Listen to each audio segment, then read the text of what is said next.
Alright, we're working. Yes, we're good. Now we need to turn the other camera on. Why does this always happen to us? It's just like just when you think you've thought of everything.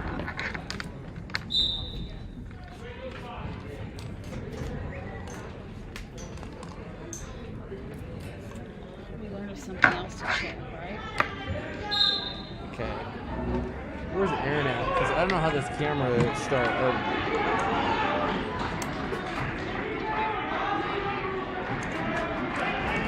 Where's the... I don't know how to turn this dang camera on. With this one. Like, is there a... What's on the top? It's photos.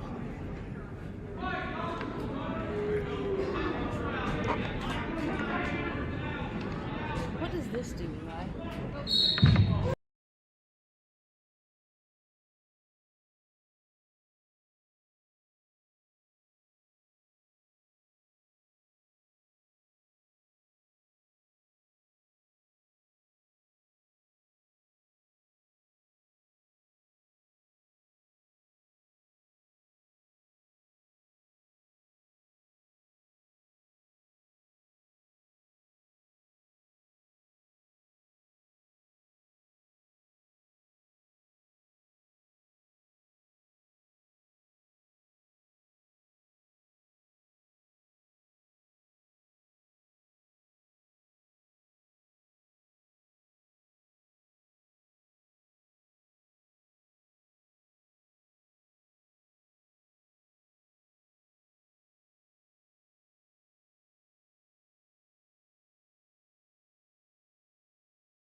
Well, Eli, We figured it out. we figured it out.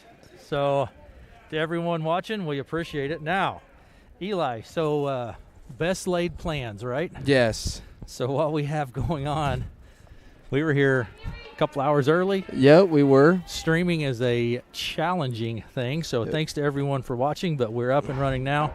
And what the plan is today, Eli, we're going to have both mats going here through the tournament. Yep, that's right. Commentary is not going to be provided throughout the day on these No. duels, right? No, that's correct. We are going to be doing that for the finals here coming into the sectionals. Yep. And right now we'll have both mats going because I'm Yep. pretty sure that both mats will be going on throughout the entire day. But I am going to get a scoreboard on for Yep. you here in just a little bit. But we are sorry for the delay. Oh, we had my. to do a little switch up here. Give A little credit to switching. Yep. Mr. Taylor and Mr. Beeson that helped us, and They've been helpful. and but Mr. Erickson to get all our stuff on over here. And we're set up, and we're hoping everything runs smooth for the rest of the day. Yep, so we're going to have all of our, like you say, you're going to work on getting our scoreboard up so we Yep. can keep up with that. But my goodness, thanks to everybody for watching. Call your friends, text your friends. Commentary will be for the finals. Yep. There are going to be some sections of where it's going to be quiet That's for a little right. bit as Yep. we're in and out here today. But we thank everybody for watching. We'll work on getting the scoreboard up. But thanks to everybody for watching and bearing with us because it has been a whirlwind, Eli. It has, it's just how it is sometimes. You get set So. up a couple hours before, and it just crash and burns on you. But So, I'm glad, anyway, I'm glad yeah. we're ready to go. Absolutely. Thanks to everyone. But anyway, hope you enjoy. We're going to continue to work on this now and get settled. So we were here, just so people know as they're watching, Yep, that's a right. couple hours early. Yeah, Got we were. set up. Everything is looking perfect. Yep, And then half hour before, we run a test, and our bandwidth is not that's correct. right. But So we're then working we run with it now. and we got switched, and here we are. So thanks to everyone for bearing with us. And so what we're going to do, Eli, just have you go ahead and continue to work on getting some of your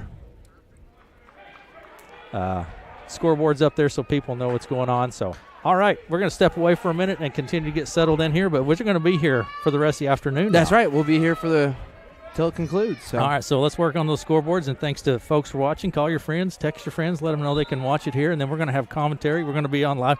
And it is snowing still, so I want to encourage people to be safe because Yes. the roads are slippery out and about on our way over. So, absolutely. All right, we're going to take a break, and we'll be back. So hold tight and continue to watch. Thanks for watching.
Well, Eli, What's going on? I think we're up and going here. We are. We're up and running. The stream's going well. So thanks to everyone for watching. It's been some pretty exciting. I know. Let's kind of catch up here where we're at now, Eli. So if people are watching, and when they're watching, if they're listening, they're watching at the moment. So left mat, right mat. Well, there's no left mat at the moment because there's nothing going on. That's right. So there'll be a little short time where I'm going to have to zoom that mat back out. We'll be able to put them back on 2 mats. But as of now, they're wrestling mats. This is on the semifinals. This is the only thing going on right now. That's right.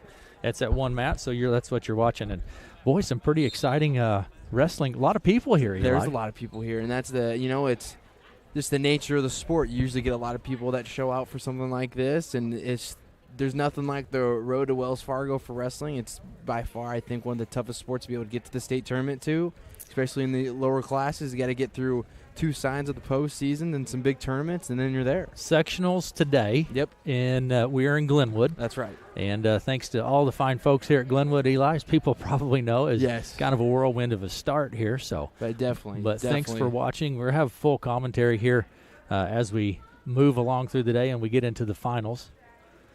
And everything will hopefully be still smooth. Yeah. So. But a good crowd, and I don't know. We have a mic going so people can kind of hear the crowd noise. Really, it is. That last one. Wow. Yes, that's always a fun part to hear that crowd noise and get everybody into it. So certainly.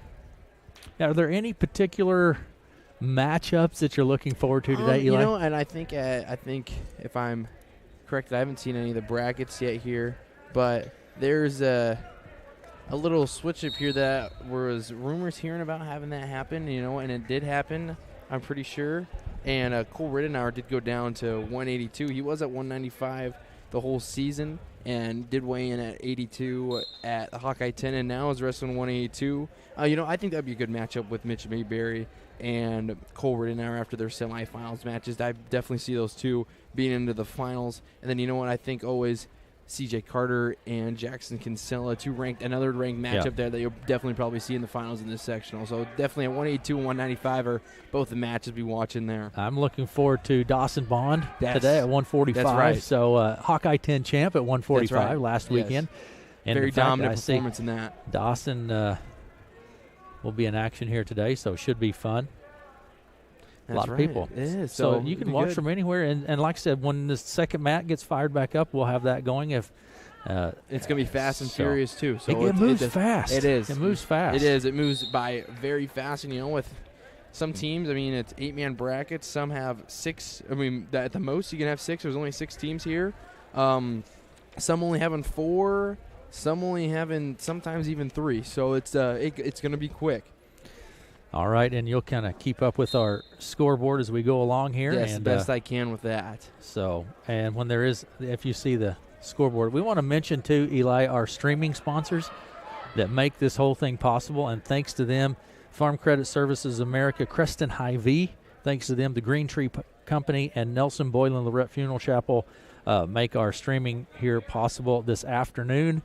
And thanks to them for doing that, and to Shore Motor Company for being our scoreboard sponsor as well. So, thanks to them for making it possible for us to be here. It's always a lot of fun and a great crowd. That's a great crowd of people here. People are wearing their masks and doing what they need to do, but a good crowd of people. We have Brandon Earp of Red Oak and Brent Maxwell right now in a 4-1 match. Earp is leading that one. Here's about 1 minute and 10 seconds left in the third period. So enjoy that. That's right. All right. Well, we'll be back here in a little bit. We're going to continue. We'll be here, until it's over. That's right. We'll be here until right down to the end. So, all right. Sounds good. We'll check back in just a few minutes.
Eight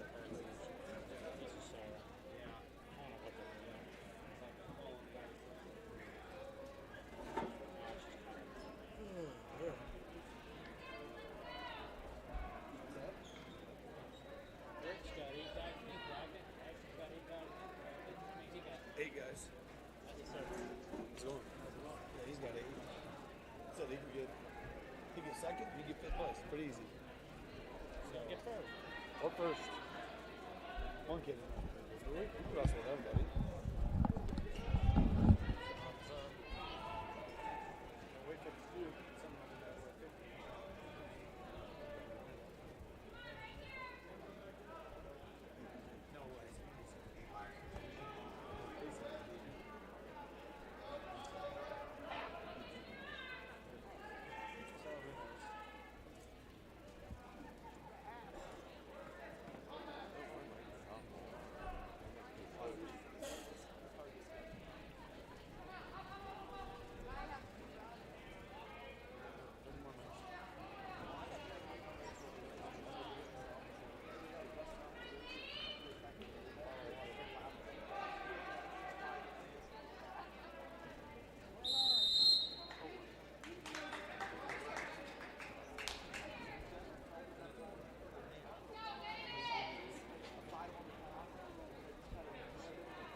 On deck for Mount 1 and 126, Leland Woodruff of Clorinda, Chase Sandholm of Red Oak. On deck for Mount 2 at 132, Tristan Barncastle of Preston and Trevor Harchins of Glenwood.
On deck for Mount 1 at 138, Cale Downey, Clorinda, Kyle Kesterson, Southwest Iowa.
132, Tristan Barncastle of Preston, Trevor Hargens of Glenwood.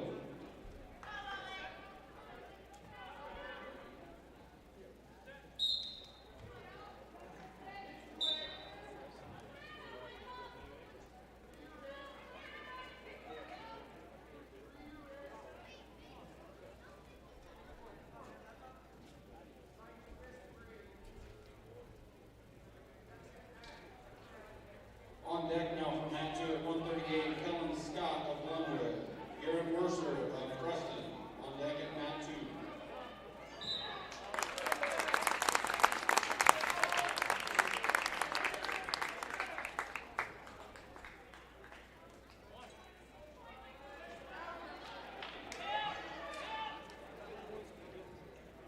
Now wrestling on mat 2 at 138, Kellen Scott, Glenwood. Garrett Mercer of Preston. On deck from mat 2 at 145, Dawson Bond of Red Oak, Gavin Flynn of Glenwood.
2. At 152 is Kurt Speed of Southwest Iowa and Tate Mayberry of Glenwood.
Now on deck from Mat 1 at 220, Drew Howard of Clarinda, Max Chapman of Preston.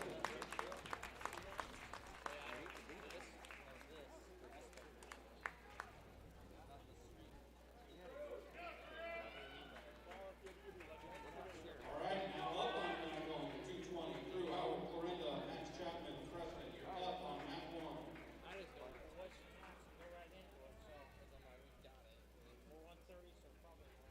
Now on deck for Mat 1 at 220, Samuel Daly, Southwest Iowa, Sully Woods of Glenwood. You're on deck for Mat 1.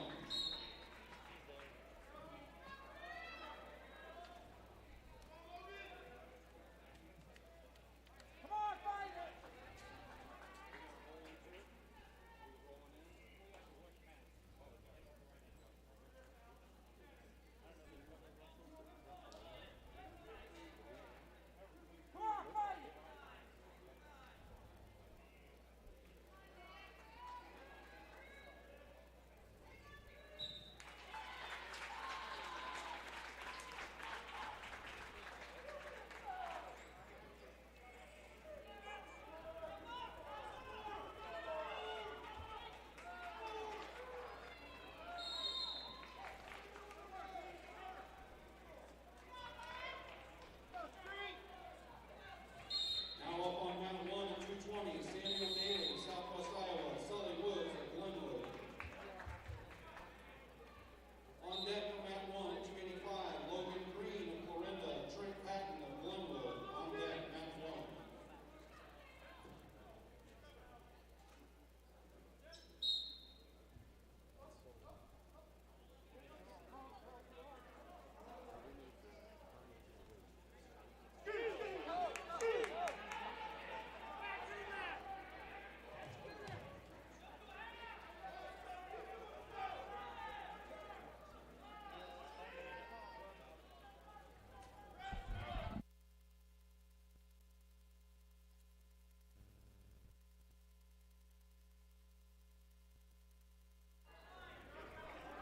Well, Eli, what do you think? We're flying right through now. Kind of give me a heads up where we're at here, Eli. Yeah, right now just down at 220 into the semifinals, and it finishing up at 195. So getting to 285, and then we'll go right on in to the finals starting at 106. So it will fly right on by. So far, Eli, have there been any that have been interesting to you? That's happened yet this afternoon? I'm as of right now, there's nothing that's been really surprising. It's been usually ones and twos that have been getting into the next round here of the final. So there's been some good wrestling, there has been some great wrestling, and so it's going to be exciting to see what goes on in this finals. And then the wrestlebacks. I personally think that the wrestlebacks are probably the best part, and we'll get to see those here, and you get to watch that here and listen to it right here. So thanks to everyone that's watching. We appreciate it. Both mats going. Now, will we get to one mat, Eli, or will we continue with two mats for the rest of the day? I think we'll continue through two mats through the rest of the day. Okay. But otherwise, I think it will be two mats with 45-minute rule, so it'll go along here pretty quick here once we get to that final. And yeah, thanks for watching. Thanks for listening. We're going to have it on radio. Yep. Upcoming a little later for the finals, and you'll have full commentary. I guess you can only really do one at a time. That's right. So we'll try to get to the finals, and we'll have them up streaming, but we'll have commentary on one at a time, obviously. So that's right. So we'll try our best, because if there's finals going on both mats, we'll try our best to get them both down. So. Thanks to everybody for watching and listening. That's right. Appreciate it. Always do. I'm glad we got the opportunity to get this up and running for you guys to enjoy. Absolutely. All right, we'll step away for a little bit. Just wanted to check in, and we're going to just keep cruising along here, Eli. That's people right. Can enjoy, text their friends, call your friends. Hey, while you're there watching, we want people to make sure and hit the subscribe button while That's you're there. right. We would sure appreciate that. That's right, David Schoening. We need you tapping on that subscribe button for us. Hit the subscribe button. We want you to subscribe while you're there. And so hopefully continue to add with that. So that's right. All right, let's take a break, Eli.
To everyone watching, we sure appreciate having a break here now, getting the mats cleaned up, and they'll be back with more wrestling action. We're going to head into some of the finals upcoming. Want to say thanks to our sponsors that make all of our streaming possible: the Farm Credit Services of America, Creston Hy-Vee, the Green Tree Company make it possible, Nelson Boyle and Lorette Funeral Chapel, and Shore Motor Company make our streaming possible.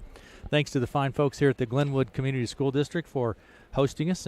So a little bumpy start, but they were certainly great in helping us get set up. So that's been good.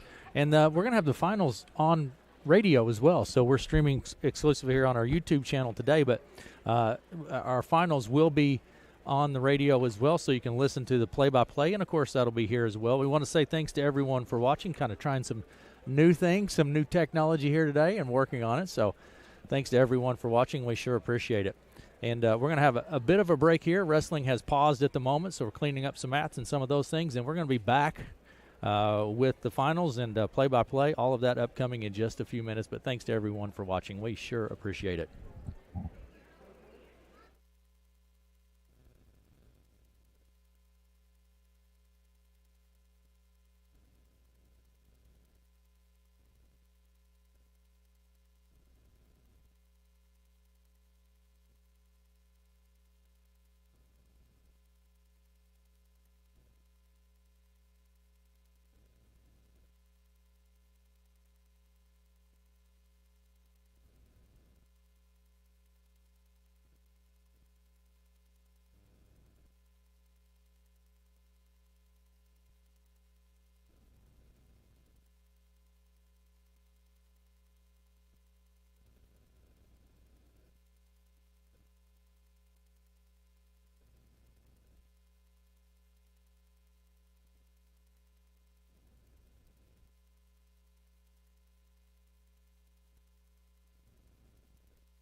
and Keller of Earp of Red Oak and Keller of Crescent here on Mat 1.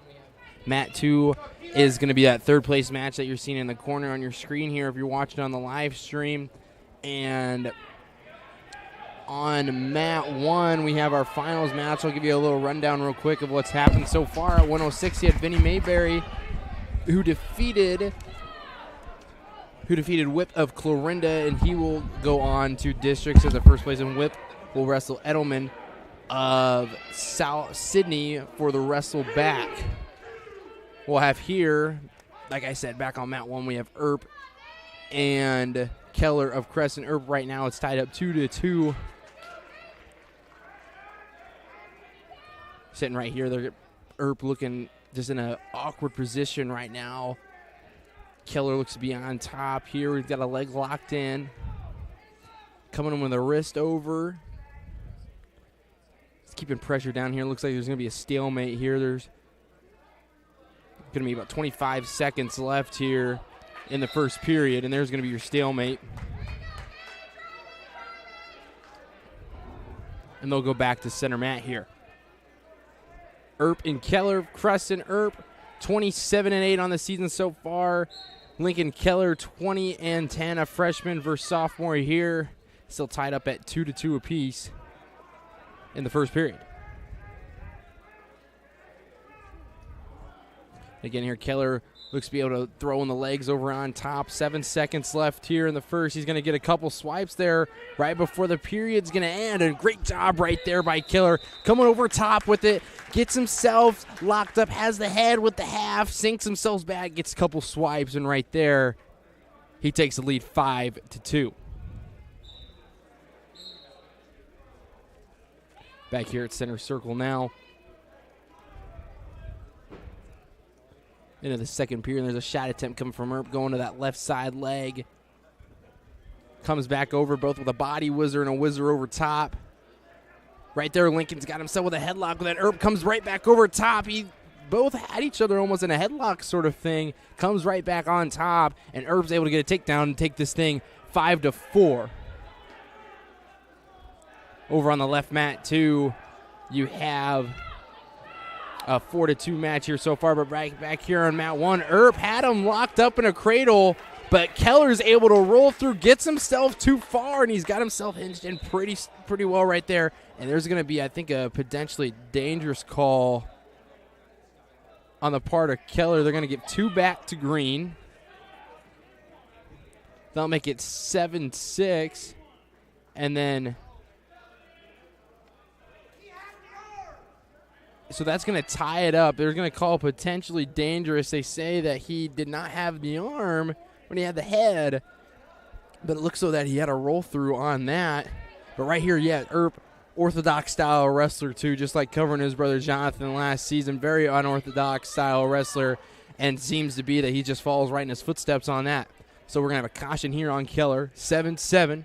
Minute 16 left here in the second period of the finals of the 2A Section 5 Wrestling. Winner will be a 1 seed in their district, face the other side of the sectional. And right here, Keller with a tough right on top, right with 1 minute and 4 seconds left.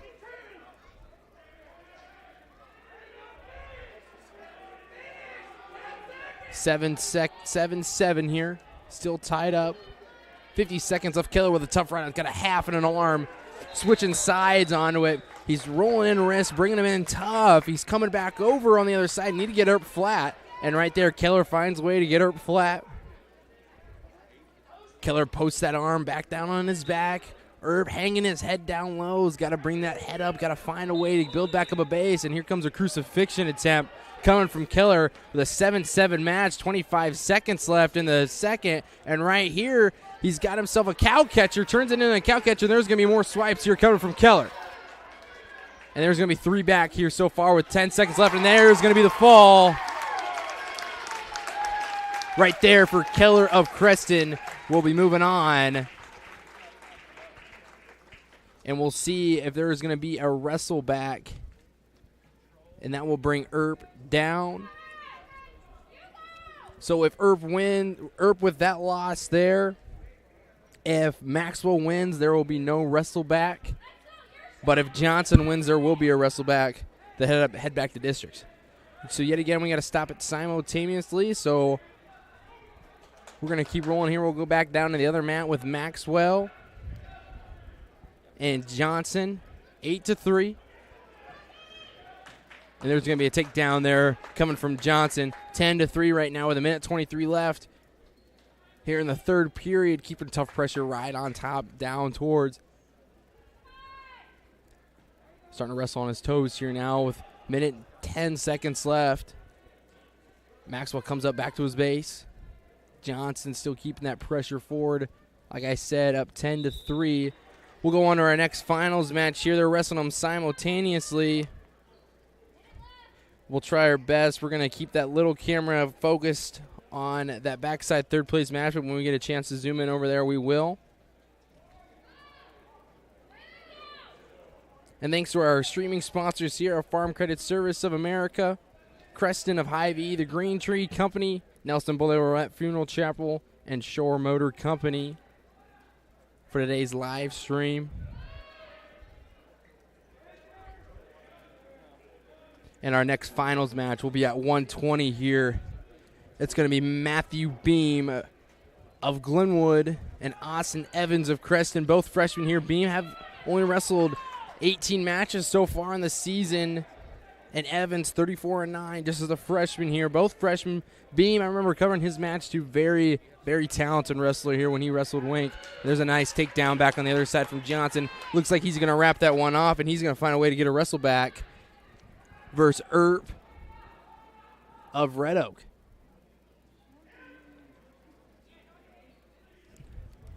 So right there, Johnson is going to end Maxwell's season. He's going to find his way to get to a wrestle back.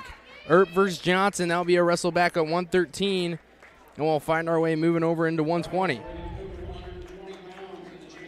120 of Matthew Beam, like I said, just an impressive wrestler. He's been injured a lot this season, but he's got great technique all the way throughout. And Austin Evans of Creston, 34-9 on the season. Back on the other mat, you'll have Sunderman of Clorinda and Lorette of Red Oak. Beam, if he were to win this match and Sunderman were to win, there would be no wrestle back. Or excuse me, if Beam were to lose and Sunderman were to win, there'd be no wrestle back on that part. In the same way with it, vice versa. And right there, Beam in on an outside single. Like I said, Beam has not wrestled a lot of matches so far this season, but he's a go-getter. He's got great technique. He's able to move around well, and I think he's showing it here so far, starting off with a nice outside single. Like I said, Beam, Evans, still back here at center circle. An outside single coming here from Evans, and a nice wizard coming from Beam. Beam reverses his way back out, kind of with some sort of hip heist. Evans looking to lift the leg. There's nothing awarded there, and there's going to be 2 points awarded to Beam. Gets that leg out of the way, locks up that cradle, is able to get a takedown for 2, and his leads 2-0 to start off this match. And Beam is in the green there. I'm sorry, I'm trying the best that I can with this clock right now, working in every way I can. But with 55 seconds left, Beam of Glenwood leads this match 2-0. And Beam with a tough right on top so far still. He's got a nice arm bar locked in, looking to run it one way. He's got a tight waist coming back. Evans had his wrist peeled in. Beam's able to find his way to get it back. Comes back with the wrist rolled in. Beam still nice. Comes up, tries to get himself to his feet. And he's getting Evans flat. But Evans doing a great job of circling. And right there, when you're caught yourself in an armbar like that and you're not down on you're not flat or anything, it's very tough to be able to run that, and Beam's showing it right there. Evans, when he stays on his base, it works well for him. And with 15 seconds left here, Beam leads 2-0 with 10 seconds to run down here in this first period. All right, thanks, Eli. Yeah, we want to say thanks to our sponsors for today's event: Nelson Boylan Lorette Funeral Chapel, R&R Plumbing, H&H Trailers, Red Oak and Clorinda, Maine's Seeds, Subway, Red Oak, Shenandoah, Clarinda and Glenwood, Farm Credit Services of America, Classic Cafe in Malvern, and Ruby Realty Rentals make our broadcast possible. Eli, more action on the mat. There we go. And back here, right on the mat, it's going to be 2-0 still. Beam leads Evans of Creston. And they're going to go right off down to the edge of the mat. Minute 55 left in the second period. It's 2-0 right now. Coming back on the left-hand side. He's got that left leg of Beam, but Beam does a great job with his legs right there. He's able to just come through so fast, reverses back to the other way, clears his legs really fast. He's able to get back and get himself the reversal. Now leads 4-0 in the second period with a minute 35 left. Beam with a tight ride on top. When he gets that waist in on you like that, it's hard to move, but give credit to Evans here. He's fighting really well, especially when Beam's able to lock up that arm bar. It's tough to be able to turn him. And here Beam comes back to it again. Has the arm bar. It's keeping it legal here. But Evans, again, just building back up to his knee. But I think that length of Evan really accredits him. Beam switches over back to the other side with a half. Comes back over with the wrist. Needs to be able to plant that shoulder. Doesn't get that shoulder planted. He comes right back up to his feet, and that shows right here that Evans able to get back into a referee's position. And Beam still hanging on to that elbow. Tries to come back over top. Evans doing a great job of just not being able to get turned. Back on the other mat here for third place, you have Lorette and Sutterman. Lorette down 4-3. Sutterman with the lead over there with 30 seconds left in the second. 30 back over here on mat 1 on the championship mat. Beam still sinking in with that arm bar. Not much has changed on that. He's able to just sink his hips down in. Not going to get a stalling call or anything on him just because he's working that arm bar. Might see one here from Evans coming soon. But Beam's just tearing that shoulder off right now. Going for the double chicken wing here with 7 seconds left. He's going to try to see if he can get a couple, and he's going to get 2 swipes for sure right there. And he's going to get 2 back points. Going to lead this 6-0 to start this third period. Winner of this will be going on to the finals match. Lorette wins. And if Beam wins, there will be no wrestle back. Sutterman wins. And Beam loses, there will be a wrestle back. They'll go neutral right here.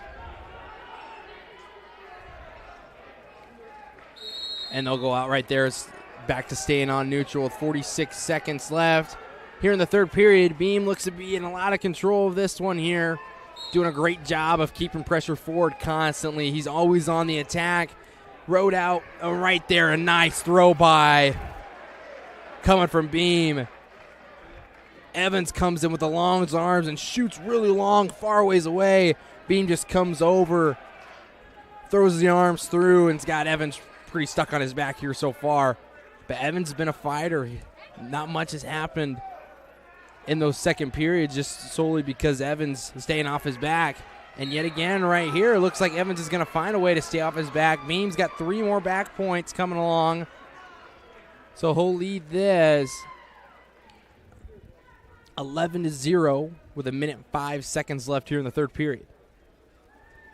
Back on the other mat, Lorette does win. Lorette wins, and we'll be moving on to that backside consolation. Guaranteed third place there. And it looks like so far there won't be a wrestle back for Lorette. But it's going to be 11-1 here. Both going to be in neutral position. Beam of Glenwood again leading. Still staying at center mat here. Evans going to be looking for something big. A nice outside single. Kind of went up from a high crotch. Runs the pipe right down to a dump. He's going to get a takedown now. He's just going to be cutting him. Up 13-2 with 37 seconds left.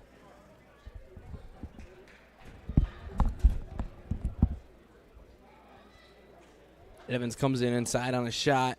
Beam just, like I said, has not wrestled a lot of matches here so far, but he's been doing a great job when he's in these. He's keeping the constant pressure forward, and he's always moving well. 10 seconds left here. Beam gets himself another takedown. Going to have a major decision in this one. He's going to win that match 15-2. And Beam will be moving on, and so will Evans. Beam of Glenwood will move on. Evans will win by rule. And that will be the end of Lorette's season as well. What a great season Lorette had here so far for the Red Oak Tigers. But that will finish off for that. All right, Eli. Yeah, thanks for doing that. And we want to say thanks to our sponsors that make it possible for us to be here broadcasting this afternoon. We certainly appreciate their making it possible for us to be here. Nelson Boylan Lorette Funeral Chapel, Red Oak R&R Plumbing, H&H Trailers, Red Oak and Clarinda, Maine's Seed, Subway, that's Red Oak, Shenandoah, Clarinda, and Glenwood, Farm Credit Services of America, Classic Cafe in Malvern. Stop by there, my goodness. Ruby Realty and Rentals, and want to say thanks to our streaming sponsors as well. Make it possible for us to be here this evening. Eli, more action going on. It's going pretty quick, Eli. It is. Moving right through. Flying on by right through here. I'm trying to get multiple things done at once. I'm sorry it's going a little back and forth, but we're getting it done here. So we'll be back right now on to 126 here. You have Burley of Crescent and Sandholm of Red Oak. And on the back side, you'll have Williamson and Glenwood and Wardorf of Clarinda. That'll be a backside match right there. How that will work, Burley wins and Sandholm loses and Williamson wins. There'll be a wrestle back, and it will go all the way around the same way. You get the logistics on that. And there's going to be a stalemate right there. A quick stalemate, down on the edge of the mat like that. Sometimes referees will let you finish those ones out, but right there's going to be a stalemate. And the fall comes right there from Woodruff of Clarinda. Woodruff needs a Sandholm win to be able to get a wrestle back. And here we are with 46 seconds left. Burley of Crescent, he's got himself on the outside here. Both standing up to his feet. Had a leg locked up, doesn't get it, comes back around to it. Now they're both to their feet. 30 seconds left here in this first, and a nice slide-by attempt there. Nice slide-by attempt there coming from Brealey. But Sandholm was able to stay in on the legs like that. He's elevating here so far, trying to come back over and finish it.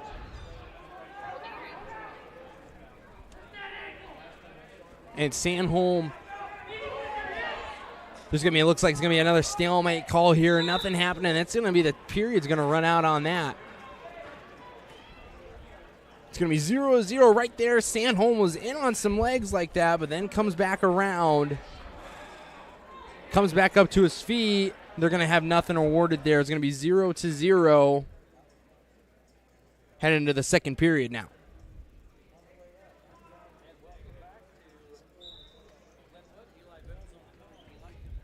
And we're coming right back in here. Sandholm and Brindley of Crescent 0-0 so far. Brindley 28-18 on the season. Sandholm 26 and 16. Excuse me. A freshman and a junior. Sandholm being a junior. And here we're back at center circle. Down on the edge of the mat. There's going to be nothing there. Standing straight up to his feet. A great job there from Sandholm. Brindley's able to get up to his feet really fast. He's able to stand up. He's trying to ride the surfboard out down to the edge of the mat. And Sandholm does a great job of bringing him right back down. He's got a tough ride here with a tight hip. Right behind the legs here, tough. Now he looks like he's trying to be able to get a stack, but Brindley rolls through. And they're still at center circle here. It's pretty impressive to watch Sandholm right now with the ride, but there's right once I say it, Brindley does a great job. Gets to his feet, and he finds a way to hand fight. Get to your feet like that, you're able to hand fight fast. You get that hand fighting going, and you're able to spin around just like that, and Brindley shows it. And there's a shot attempt coming again from Sandholm back into a similar situation as they were before. Elevates him over his head, trying to find a way to finish through. Right now, just in a scramble situation, and a Peterson roll right here coming from Sandholm, trying to roll through. They're not going to award anything yet. And right down on the edge of the mat, looks like they're going to give, at center circle, they're going to award Brindley 2 points on that. It was coming.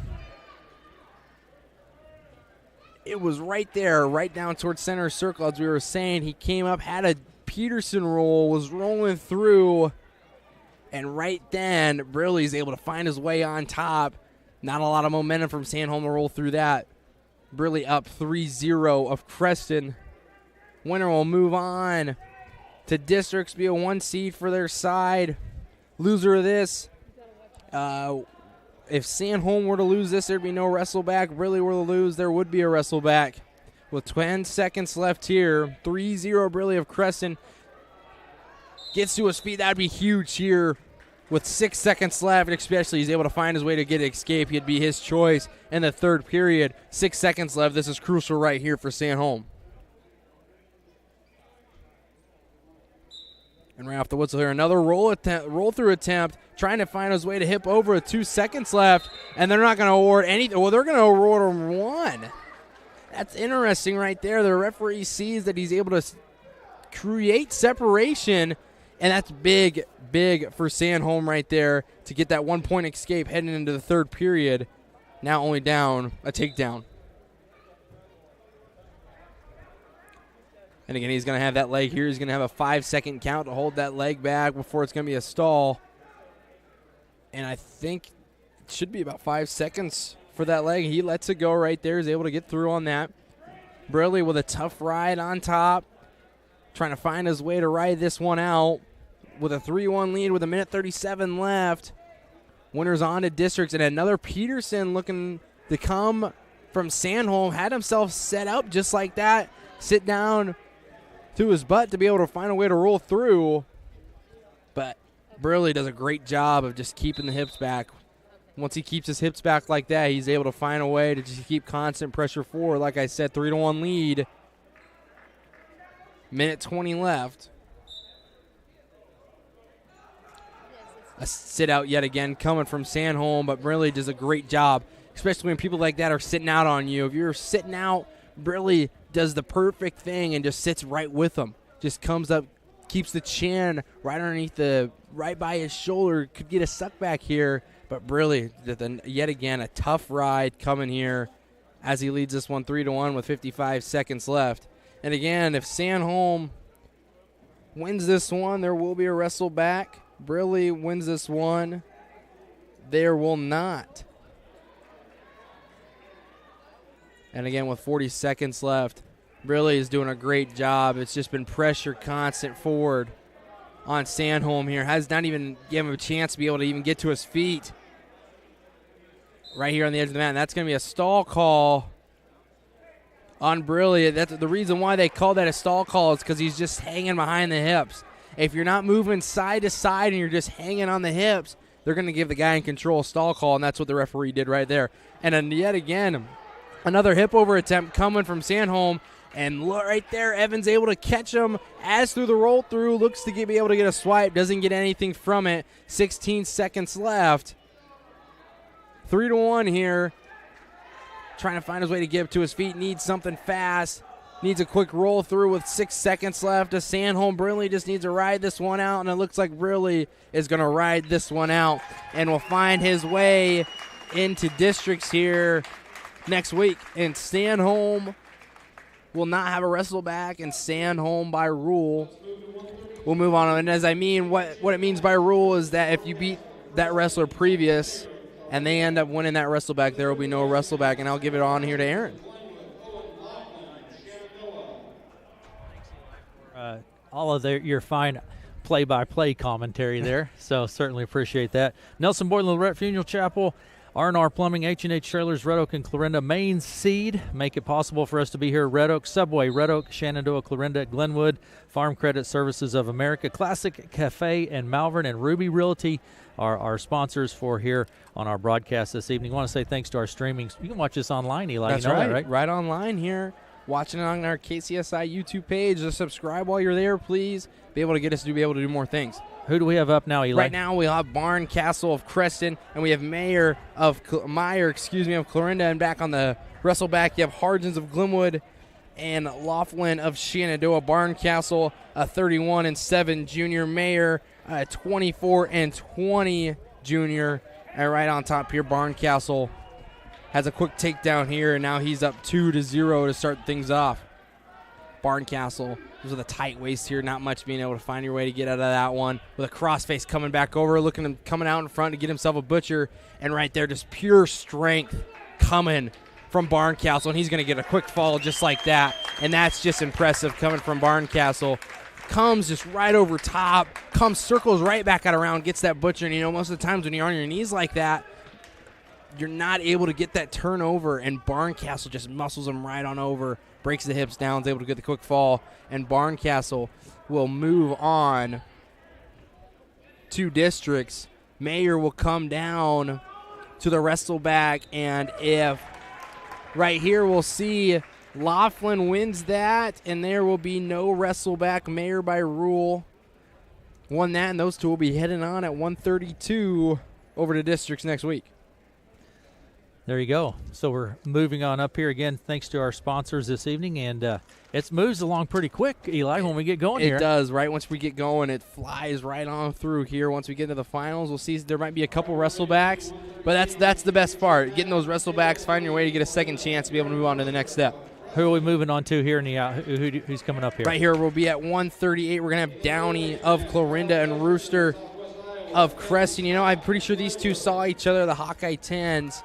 And on that backside match, we'll have Scott. We'll have Scott of Glenwood and Kirsten of, it's going to be Ketterson of Southwest Iowa. Downey of Clarinda right off the whistle comes up, gets a quick takedown just like that. He's able to just move very well. I remember watching him last weekend. Very impressive wrestler, and he just gets a lot of things done on his feet. And he's able to move quick. It's going to be 2-1 here. Still at center circle. Minute 30 left. Just feeling each other in a nice straight-on double right there. Coming from Downey. Downey, just an impressive wrestler, like I was saying. Comes straight on through that double leg. Sees the legs that are close. He's able to just drive straight through. And it shows right there why Downey's experienced. And right here, doesn't let, a little interesting tactic right there, hangs on to that arm, still kind of lets him go, but goes right back down to a single leg, and he's still going to be in control on top. Minute 07 left here, 4-1, Downey leads. Rooster looking to get to his feet, and right there he does.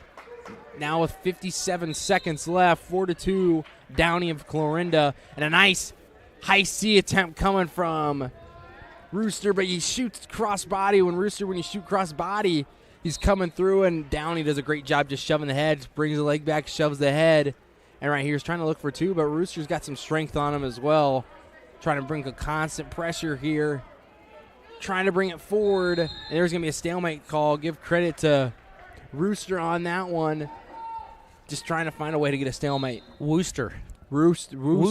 That's right. Wooster and Downey. Yet again, still at center circle, 4-2. And a straight-on shot again coming from Downey. He's pretty impressive at that. Dumps it, just comes onto a snatch single. He's going to take this lead 6-2 here with 11 seconds left in the first period, but just very impressive coming from Downey here. When he's able to shoot straight on like that, that just shows that he's got some raw strength on that going into the second period. All right, you were listening to Wrestling here on KCSI, KOAK Radio. Eli Bell's on the call, and thanks to our sponsors again, Nelson Boylan Lorette Funeral Chapel, R&R Plumbing, H&H Trailers, Red Oak, Clarinda, Maine's Seed, Subway, Red Oak, Shenandoah, Clarinda, and Glenwood, Farm Credit Services of America, Classic Cafe in Malvern, and Ruby Realty Rentals make our broadcast possible. Eli, it just doesn't stop once it gets started. It is. Once they get going, it just keeps flying on through, and I'm trying my best to keep up with everything that's been going on. It's been just so fast going through, but we're doing our best, and we're getting it taken care of for everybody. So right back here, we'll go to the championship mat like we've been doing here. Wooster and Downey. Looks like Scott back on that other mat's going to be finding his way to get a fall, and Scott will on the second mat. So if Downey were to win this one, there'd be no wrestle back. If Rooster were to win, there would not be if Rooster were to win, there would be a wrestle back But right now, Downey's just dominating here, up 8-3. Just very impressive.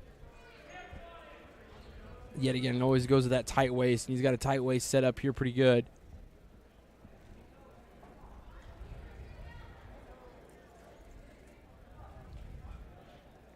Back up on the edge of the mat right there. Rooster looking to sweep back to that leg. They're going to go neutral here. It's going to be 8-4, 45 seconds left.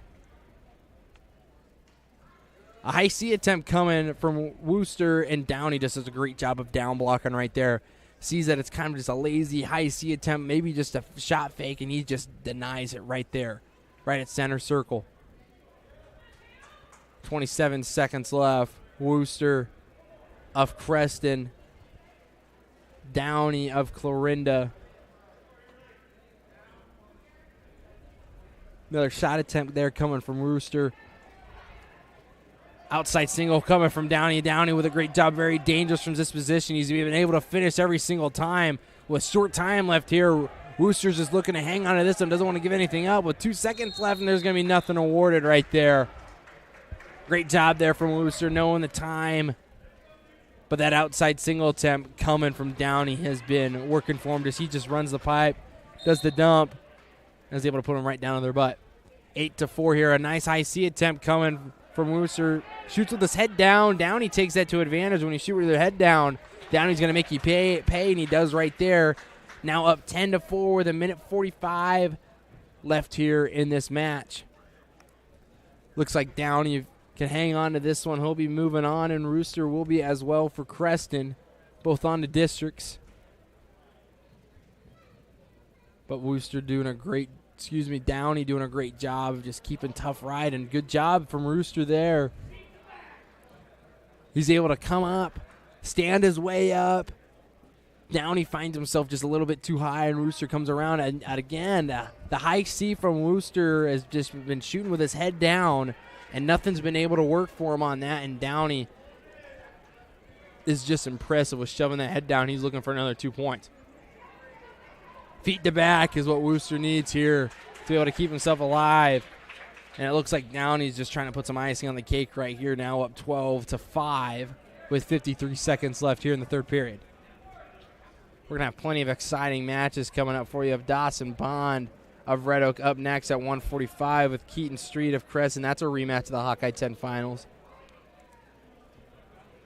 Downey just impressive pressure on top, up 12-5. He's had a lot of good shots here, too, sweeping outside singles. Wooster's shooting, but he's shooting with his head down, not able to do much with it. And it looks like Downey's going to find a way to finish this one out. Just riding tough here with 19 seconds left.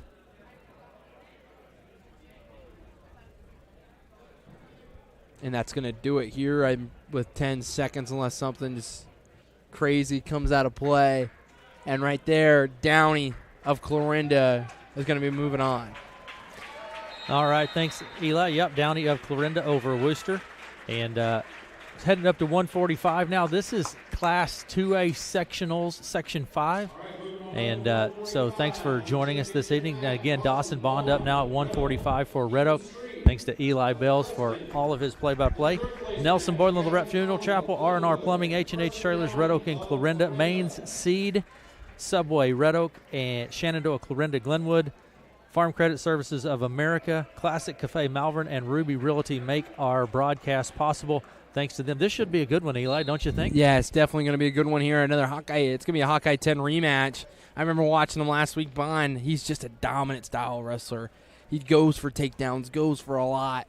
And how this one will work out and play, if Bond were to win this one and Connell were to win, there would be a wrestle back, and it would be different there, vice versa. But let's get you guys some wrestling here.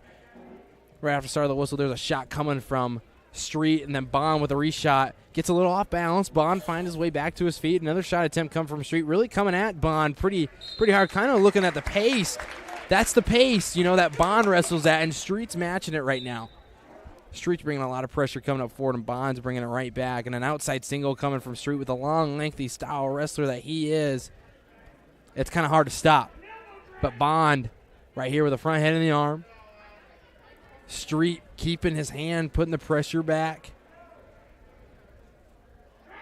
Minute 20 left. Bond snapping back down. They're going to go straight to his feet. And Street, yet again, another shot attempt. That's at least 3 shots coming from Street. He's looking like he's ready to wrestle here. He's ready to bring the pressure forward. And a nice right there coming from Street. That was a great ankle pick. Nice and smooth. Going to the left side of the body, too. A great ankle pick. Slides it right on by. Catches Bond off guard. And it looks like Bond's got a hurt shoulder. Yep, I think we have certainly appears that Bond has a hurt shoulder still on the mat. So with that, Eli, I tell you what we're going to do. Let's take a quick break. We're going to send it back to our studios here real quick and catch a couple of commercials, and we'll be right back after these messages.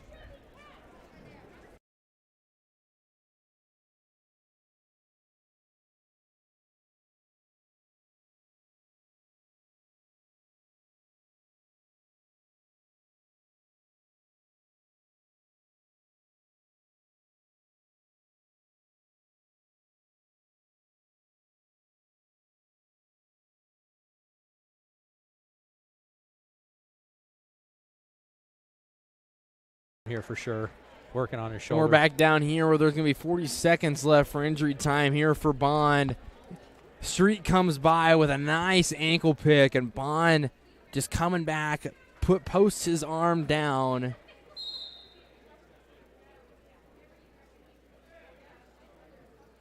It's going to be 23 seconds left to be able to see if Bond's going to be able to get back up and finish this one. Looks to be in a lot of pain. Looks to be in a lot of pain. Be very disappointed to see Bond go out like that. Sectional Wrestling going on. Eli Bell's on the call. Eli, I'll head it back over to you. Dawson Bond with an apparent shoulder injury on the court. They're working on him now on the mat. So here's Eli Bell's with the call. And I think right here there might be I don't think Bond's going to be able to move on from this one. And that's going to be the injury. Does it look like, Eli, they're working maybe on a yeah, shoulder? it's going to be an injury default right there. So Bond is up. Tough kid. Very tough kid. You know, it's medical staff there. Hate to see that taking place for sure. So definitely hate to see that. And Bond looks to be in a lot of pain. A lot of pain. So and that's just disappointing to see right there. And you know, it'll be interesting to see what's going to go on here, especially with an injury default like that. It's going to be. The season he's had and all the work put in, you just really hate to see that happen. Definitely with winning the Hawkeye 10. I mean, just a really great wrestler for the Tigers all in all. Definitely winning the Hawkeye 10 last year. That's a bummer. I definitely know if it's up to him, he'll be coming back. Going to wrestle back because right now it looks like Downey. It's going to look like Downey of Clorinda is going to win that, and there would be a wrestle back. And with this fall right here, and that will be it. So we'll see. It's going to be an injury default from Bond for Street. Street finds his way in. It'll be an injury default for Bond. Bond, I don't know. We're going to have to see what's going on and see if he's able to have a wrestle back. Looks to be in a lot of pain, but if he's not, that would end Bond's season. But I'm sure we'll find that area here pretty shortly. But there is one wrestle back here for sure. And that's Bond and Downey if that were to happen. But let's get back here on the map. We're going to get back down here on the map. We're going to have Mayberry of Glenwood. Here at 152, we have Mayberry, Glenwood, and Bolton of Creston. Bolton, a 39-11 senior. Mayberry, a 31-9 sophomore. Here at center circle over the minute 50, we're just starting off the match here. Yet again, just coming off an injury default from Bond. Street will be moving on. We'll see what happens because there is a wrestle back, but with the injury default, we don't know what's going to happen. And right there, a big takedown coming from Bolton, and he's able to show it quick right there. Pure strength. Looks like a very, very big 152-pounder. Mayberry, just a sophomore here, is going to let him up. Going to get the escape right there. 2-1 here, minute 23 left. Center circle here. Just with collar ties here coming back and forth. Trying to lower elevation here, trying to feel each other out, find a way to create a good angle to be able to get a shot. And there's a nice slide by there coming from Bolton. Very impressive. Had that one arm, drags it back over to the right, but a good whizzer here coming from Mayberry, but that's going to be the takedown coming from Bolton. He leads this one now 4-2. Going to have that arm pried back. Going to have that right there is going to pin that arm back. Mayberry just hanging on here. Bolton just pressure forward right now. He's on his toes, bringing lots of pressure forward. Right here comes a crucifixion coming from Bolton. He's coming over under the left arm, has that right arm pinned back. He's keeping it legal, looking to bring pressure forward and drive it through. Trying to scoop that head here too, but Mayberry just keeping his body flat. 14 seconds left here in the first. Looks like Bolton's not going to get anything. Oh, right here, right down towards the end. He comes back around, gets the crucifixion locked up, trying to look for the fall, and he's not going to get it. Mayberry survives that first period, but Bolton coming out like a bull. He's just keeping pressure forward.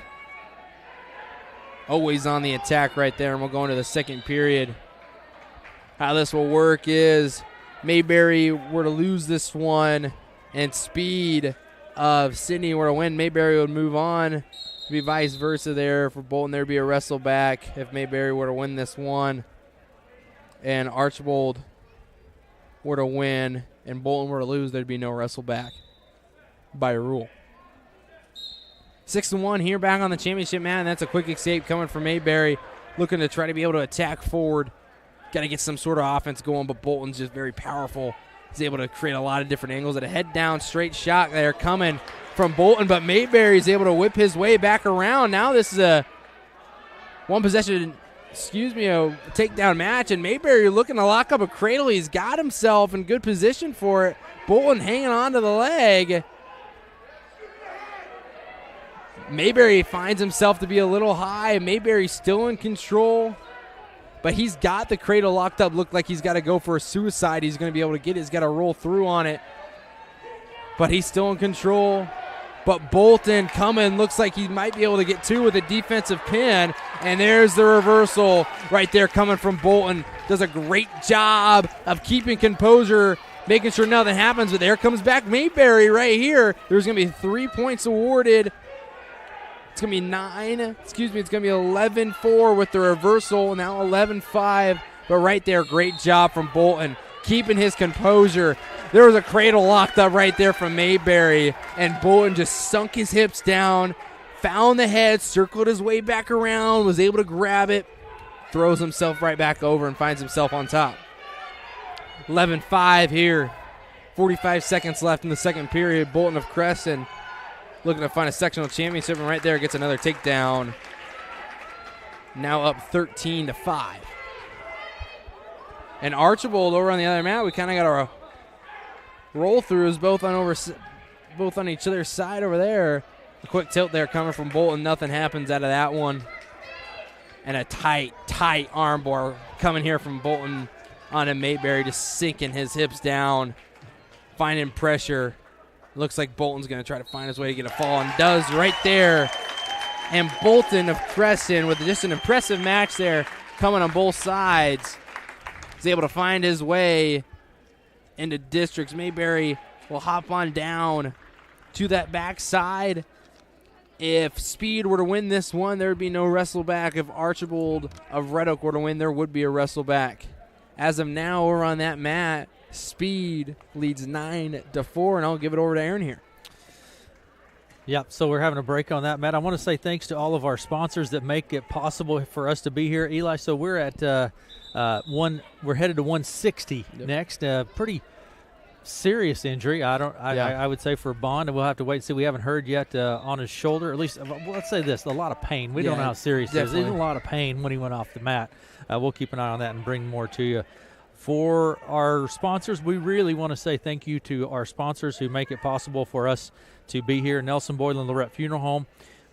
We have R&R Plumbing, H&H Trailers, Red Oak and Clarinda, Main Seed, Subway, Red Oak, Shenandoah, Clarinda, and Glenwood, Farm Credit Services of America, Classic Cafe, Malvern, and Ruby Realty and Rentals. We really want to say thanks to them. They make it possible for us to be here. To our streaming sponsors, if you're watching online, you see them on there. Farm Credit Services of America, Creston Hy-Vee, the Green Tree Company, again, Nelson Boyd and Lorette Funeral Chapel, Shore Motor Company make it possible. And thanks to everyone we've been here all afternoon, Eli. That's right. We've been here all afternoon. It's been, snowy today, so that means been challenges all day.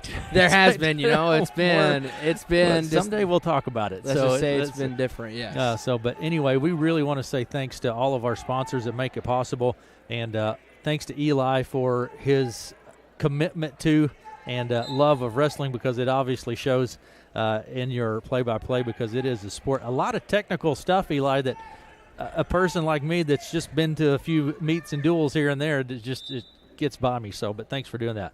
So waiting on mat 1 here. So Aaron West, I tell you what we're probably going to do. We're going to take a break.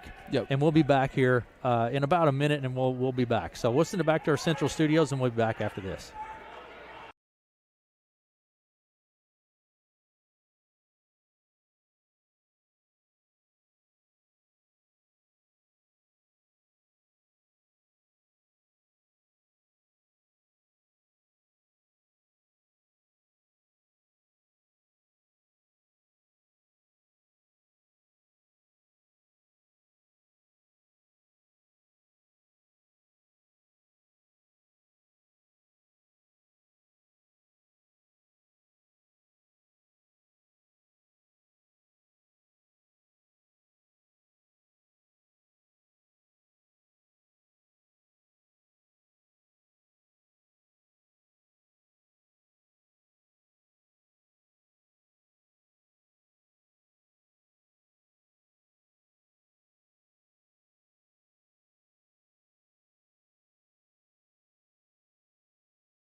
Welcome back, Aaron West and Eli Bells. Eli, let's move on to 160 here. Yep, we'll go on to 160 right here. There will be no wrestle back at 152. Mayberry is going to move on to districts by rule. Who will be on for that match? And we have Hayes and Hayes. Hayes of Glenwood and Hayes of Creston all go by Hayes. There you go. And right here, Hayes of Glenwood looks to come in for a high crotch.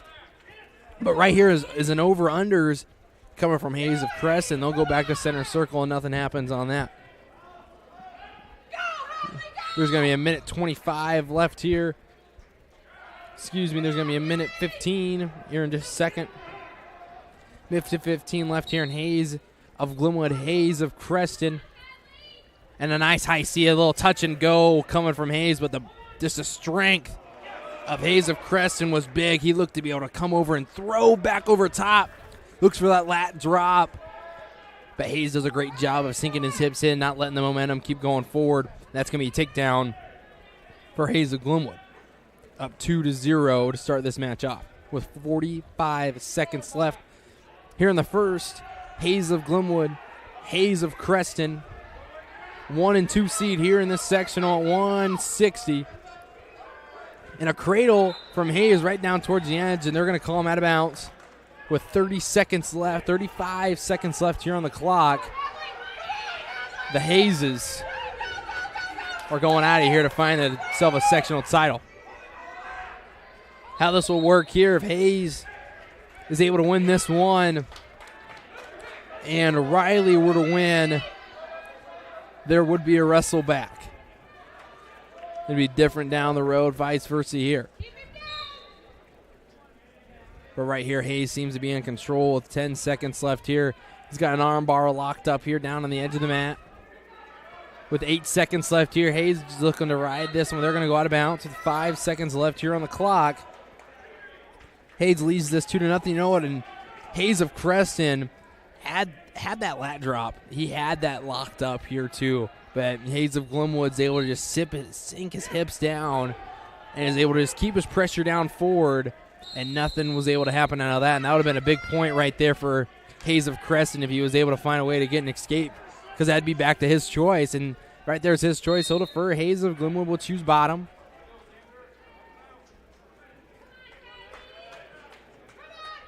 Hayes will cover. Off the whistle here at Choppin' Jams, coming from Hayes of Creston. Back on the other mat. Looks like Riley of Sydney leads that one 6-4. 2 minutes left there in a second. Tough ride here coming on top for Hayes of Creston. Haven't seen Hayes of Glenwood be able to get to his feet yet. 2-on-1 wrist roll in coming from Hayes of Creston. Maybe looking himself to get a ball on Shane Tilt here. Mean crossface coming over the front. You know, when you're throwing those crossface, especially when you're coming up front, you got a lot of momentum. And here's a cradle locked up here from Hayes of Creston, trying to sink himself back. Hayes of Glenwood just trying to fight it off. And right here, there's the cradle. He's trying to stretch that leg out of Hayes to be able to run it forward. Hayes done a great job of defending, not turning over at all. And right there, he's going to be able to get the turn. And Hayes of Crescent has this locked up. It looks like there's going to be a chance to be able to get a fall. Right down here, he's got this locked up here tight. He's got his knee right into his chest. Nothing rewarded yet. Hayes of Glenwood trying to fight this pressure off. He's got that shoulder up with 45 seconds left. Nothing rewarded yet. Crescent fans were trying to call for a fall here, and right there, he's pretty stretched out. 40 seconds left here. 2-0 Hayes and Hayes. And right there, he's able to find his way out of it. Right there, but he comes right back to it. He's able to find his pressure back out right on the edge of the mat. Hayes of Glenwood trying to scoot his way out. And there's going to be the fall for Hayes of Glenwood. He's going to give that to him right there. And there's going to be a fall. And Coach Weber trying to see how he had his elbow down in the edge of the mat, but he's going to say his knees were down, and they're going to give Hayes of Creston the fall.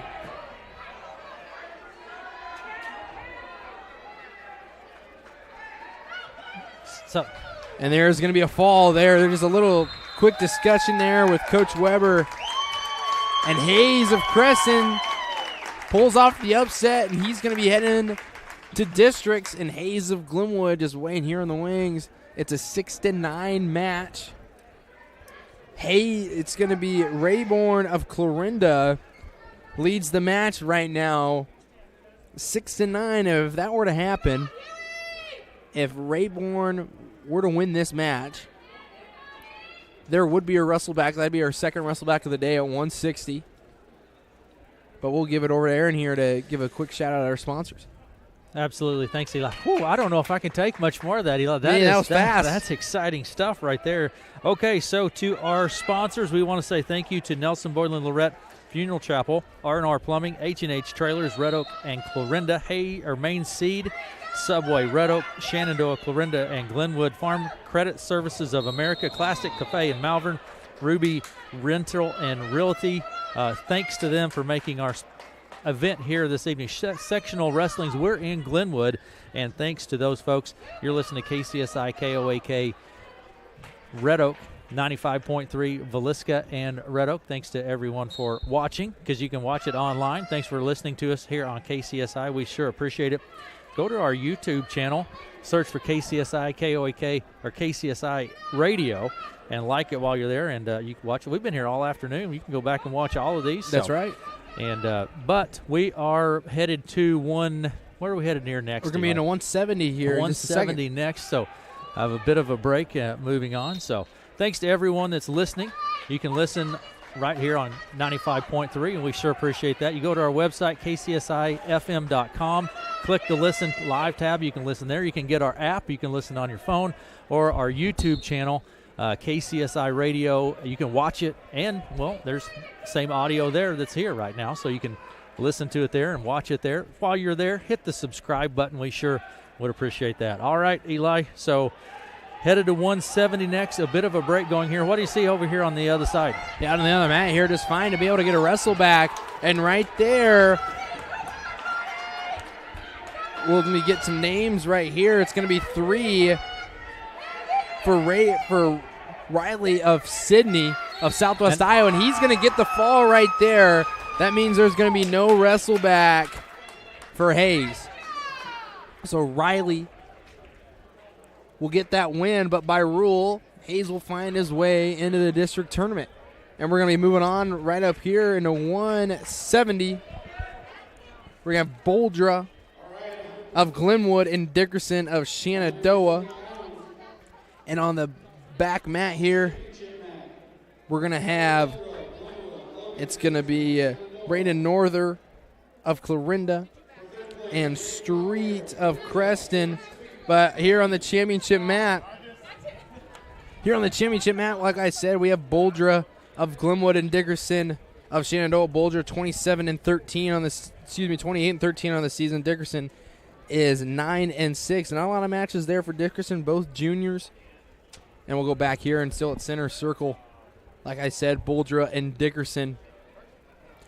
With a head tie coming here from Boldra. Dickerson back on the other side with it. Still feeling each other out here at center circle. Both two strong kids, two styles, two kind of the same styles here, both lanky kids. There's an over, there's an under. Over-under coming from Boldra and Dickerson. Boldra, Dickerson with a straight-on double leg shot. Boldra keeps the hips back. Finds his way to spin back around, and it looks like Boldra getting close to a takedown, but Dickerson with the long limbs able to hang on to the leg, and right there Boldra is able to squeeze his way through and will get the takedown and leads this one 2-0 with a minute left here in the first period. Boldra's rolling some wrist in. Dickerson in the referee's position. Down towards the edge of the mat here. Boldra riding tough here so far on top. Looks like Dickerson's just trying to work for hand position here. Just trying to keep his hands close inside. Trying to find Peel's ways to get himself out. Bear claw ride here coming from Boldra. Down on the edge of the mat. And right here is just pressure forward with a leg thrown in from Boldra. Dickerson trying to find his way to move himself around. But Boldra is just doing a great job of staying on that leg, trying to find his way to get to a Turk. And it's just going to be, you're going to call him out of bounds there. You see, that's a little different when you get from official to official. They'll let you wrestle those out right down on the edge of the mat. But right there, going to call Boldra out. With 11 seconds left here, Boldra leads 2-0. Another chop and jams here coming from Boldra. Dickerson gets himself back to his feet. And that's going to do it for the first period. Boldra of Glenwood looking to get a sectional title here at 160. Same with Dickerson. 2-0. How this would work here if if Northern were the win and a Boldra loss, there'd be no wrestle back. But with the street win, there would be Dickerson with a win. With Dickerson with a loss and a street win, there would not be a wrestle back. And Boldra looking to get straight to his feet here. Dickerson trying to hang on here, and right there Boldra is able to get to his feet, rides the surfboard well, breaks off the hands, able to lead this one 3-0 with a minute 50 left here in this second period, and a straight shot on coming from Boldra. Dickerson does just the routine things. Hits a great spall, but a sucker drag attempt. Looking from Boldra, it's wide open here. He's got to be able to throw it through, and right there he does. A great sucker drag there from Boldra. Comes up, setting up perfect for him. Almost looks like he just baited it. Had it locked up all the way around. Boldra suckers it right on through. Now leads 5-0. He's got a half Nelson here. Tries to break the hips down with a crab ride.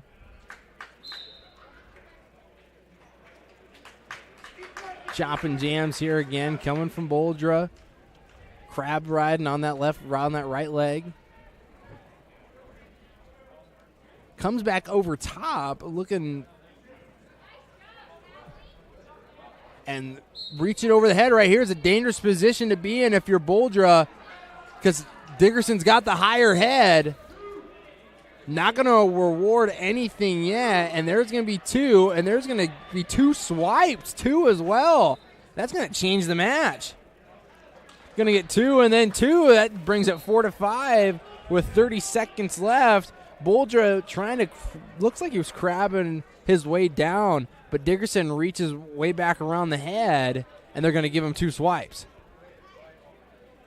Gets to be able to get the reversal, 2 swipes just like that. It's 4-point swing, and it's 5-4 here with 35 seconds left here in this second period. That's going to be a caution here on Dickerson. Once you're set, got to stay set, can't be moving. Can't move, especially that bottom wrestler at all. We'll reset here.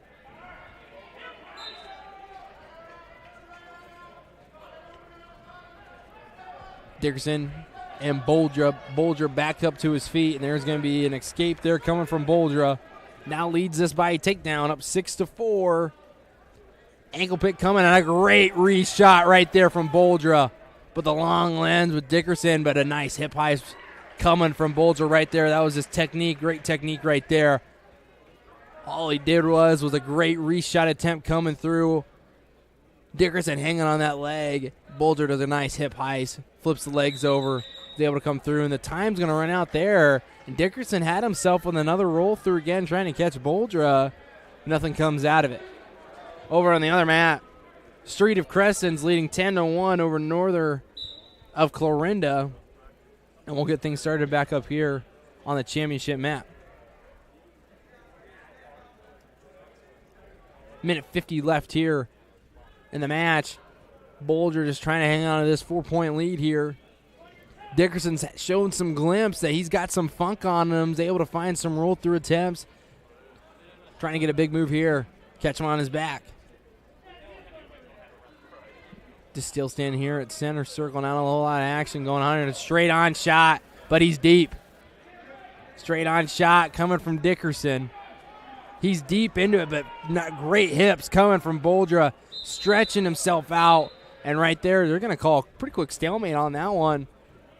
Looks like Dickerson is trying to find his way to finish things out, but still in neutral here. Minute 17 left here, 4-8 lead. And an outside single there from Dickerson, slides by over top, and Boldra looks to come back over around, but Dickerson then slides himself out of it. Again, just some funk here coming from Dickerson. But Boldra hanging on this leg here. I wouldn't be surprised another quick stalemate came here, and there it is with 53 seconds left here. Stalemate call by the officials. Still in the neutral position here. Great defense here coming from Boldra. And another shot right off the whistle. And here's a bad position for Boldra. Comes out, but he slides his way out. That could have been really bad, really quick, but way to keep composure. Boldra was leaning towards that throw, and Dickerson just didn't commit to it, and Boldra find his way to slip right out of it. Now leads 10-4. 35 seconds left here. Boldra just trying to look for a tough ride out on top. Looks like Street over on the other mat with a minute left, trying to wrap that one up. Boldra able to hang on in this one with about 20 seconds left. There would not be a wrestle back there by rule either. And Boldra of Glenwood's going to be able to finish this one out with a 10-4 victory right here coming from Boldra. He's going to find his way to move on to the district tournament. And Street, and Dickerson cheering for Street over on the other mat, so there wouldn't be a wrestle back. But right there, Boldra is going to find his way at 170, get on himself to the district tournament. Dickerson and Street just waiting in the wings for that one. I'll give it over to Aaron here for some ads. All right, thanks, Eli. Thanks for your commentary there. Again, we want to say thanks to our sponsors here this afternoon, evening, both on air, on broadcast on KCSI, and on our YouTube channel. Noah Boyle and Lorette Funeral Chapel, one of our sponsors for both. R&R Plumbing, H&H Trailers, Red Oak and Clarinda Main Seed, Subway, Red Oak, Shenandoah, Clarinda, Glenwood, Farm Credit Services of American, Classic Cafe, and Malvern. Stop by there. Ruby Realty and Rentals. And our streaming sponsors, Farm Credit Services of America, Creston Hy-Vee, the Green Tree Company, Nelson Boyle and Lorette Funeral Chapel, and Shore Motor are making our streaming possible, and we really want to say thanks to them as well. We've been here all afternoon. You can go back and watch it when we get wrapped up here. Go back and watch it if you want to. Thanks to all those folks. And Eli, we've moved on to 182 here now. Yep, right on to 182 here. You got a matchup here that I've really been looking forward to all day. You have Mitch Mayberry of Glenwood, who is ranked. Mitch Mayberry of Glenwood ranked 8th at 182. Cole Rittenauer has been in the rankings all year at 195. Just dropped out of those from 2 losses to C.J. Carter at 195, but he finds his way back down to 182, and he's in himself on a single leg, trying to drive Mayberry straight back to his back. Mayberry still hanging onto the leg, trying to find his way to hip over, and here's almost with a cradle attempt coming from Rittenauer, but Mayberry, the long style wrestling that he has, it's going to be a takedown too, right down there at the edge of the mat, and they're going to go out of bounds. Great job there from Mayberry. That's unorthodox style. Just keep scrambling, keep moving, and just like that, he's able to find his way on top with the higher hips and is up 2-0 over Rittenauer with a minute 10 left here in the first period. And again, there's a crab. He's got an arm bar locked up here. Mayberry does. Mayberry of Glenwood, Rittenauer of Clarinda. Mayberry trying to look up the double chicken wing, and he runs it through, and right there, Mayberry looking to get the fall and does. What a huge fall from Mayberry. That's very impressive fall coming from him. You know, Rittenauer has been ranked all year long at 195, has given out a lot of tough matches, and Mayberry able to lock up that double chicken wing and gets the fall right there. Very, very impressive coming from Mayberry. And how that one will work out here. Rittenauer will find his way back down to the bottom side of the bracket. And that match already go, Aaron? I think it did, yeah. I didn't even get a chance to see it, so I don't know if there's a wrestle back or not at 182. But I know that Mayberry's going to be moving on. We're going to head on to 195 here. 195, another good one here that we're going to have here. Kinsella of Crescent and Carter of Glenwood. Carter just find his way into the rankings here. He's 10th at 195 now. You know, a smaller 195 pounder, but he works very, very well. He's got some great technique too. Kinsella, dominant all season, 44-1. One loss here on the season, ranked 2nd in the state for Crescent as senior at 195. Just been dominant all year long. Carter of Glenwood. He's ranked 10th at 195 as a sophomore. And right here, still back at center circle now, Kinsella with a Russian tie. Looks like he's able to get to those Russian ties a lot here, and they're going to go out to the edge of the mat. Looks like a lot of strength coming from Kinsella. Does a great job of moving his feet around. That's one thing that Kinsella does, moves his feet around and attacks at great angles. And right there, Carter looking in for a attempt right there, and a great slide by then coming from Carter. Thank you. And how it's going to be at 170, there's going to be no wrestle back, and Dickerson will move on at 170. That's going to be one right there that we just found out. But a good match here coming at 195. But a great slide by there coming from Kinsella, and a takedown, just very impressive, very fluent right there, right down on the edge of the mat. He's able to, right off the bat, whistle here. Comes in on a shot, Carter does, redirects Kinsella. Kinsella comes back in, gets that takedown. It's going to let Carter up. Going to be a 2-1 lead here. Another straight-on shot attempt from Kinsella. A great slide by two. That's impressive. It's just been impressive right there, right on the edge of the mat. Takes all his momentum, grabs just that left arm, brings it straight back to him, able to sweep his way around. And right there, Carter looking in for a shot, kind of gets him way stuck in a throw, but the Kinsella gets himself out of bounds. And yet again, that slide by from Kinsella is impressive. Carter's has been defending it well, 2-1 here, 25 seconds left. Still going to that outside single. A wizard attempt here, just fluid. Fluid right there from Kinsella. Just as you see it, just like that, he's able to get up to his feet. There's a wizard that's coming down hard. But then yet again, he comes up, slides his hand right down the back from that wizard, goes back to the other leg, trips the back side, and gets the takedown here with 16 seconds left. Leads this one 4-1. Trying to look for a ride out here. And right there, that's the good technique that you see Carter do a lot. He's able, when they get to their feet, he comes up, grabs that backside of their knee. When he's grabbing the backside of their knee, does not allow Kinsella to be able to pick him up, but Kinsella's a tough ride on top. It's hard to get yourself an escape right down towards the end. He'll bring you right back and use your own momentum. And right there, Kinsella gets himself a little high right down to the edge of the mat. Carter and them both roll out with 3 seconds left here. 4-1. Kinsella ranked second in the state for Crescent. 44-1, a senior. Carter, a sophomore, 30-4. And that's going to do it here for the first period. Kinsella, again, just very fluent. You know, his technique, you can just see it just looks smooth. You can just tell when wrestlers out there are looking smooth, and Kinsella is definitely one of those guys. Kinsella is going to be on bottom here to start off this period. There's going to be a caution on Carter of Glenwood. Not a whole lot of offense seen out of Carter. It's been mostly Kinsella bringing the pressure forward. Carter with a chop and jam here. Looking to lock up a cradle, but Kinsella gets to his feet. They're going to go out of bounds here. Going to be nothing rewarded yet. Back on the other mat there, how it's going to work out if Wilms of Clarinda gets the win and Carter has the loss. There'll be no wrestle back. Kinsella gets the loss and Wilms gets the win. There will be a wrestle back. And the same vice versa for the other wrestlers. Carter right now still doing a tough ride. Here, the stall call is going to be coming soon if Carter's not going to let that go. And right there's that stall call. He's got to be able to let him go or he's got to take him right back down to the mat. And there's going to be one escape right down towards the edge of the mat. He had to hang on to it, but right down on the edge, he's able to slide right by.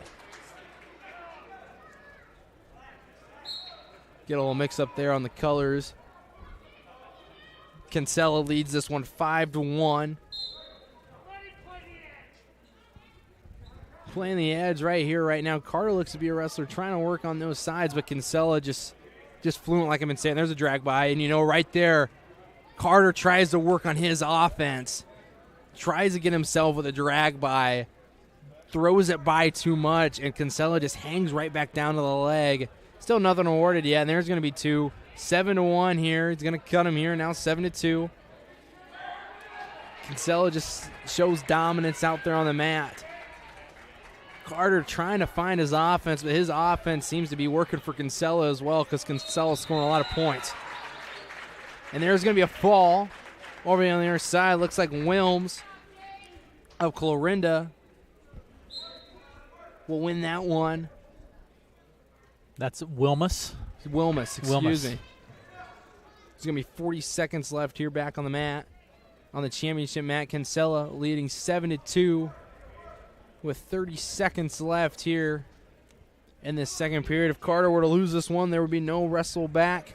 Carter were to win, there would be from a Kinsella loss. And you know, and right there, there's a fireman's carry coming from Carter, but he's got to be able to sink his hips in. Kinsella does a great job of just staying away, and he comes in with great reshots. And here again, another drag by attempt, just smooth right there.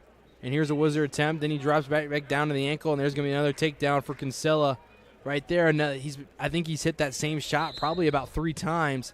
Just drags that arm right on by. Leaves yourself exposed and wide open. That front leg comes forward and just snatches it right on Carter. You're going to have 6 seconds left. 9-2 lead here for Kinsella.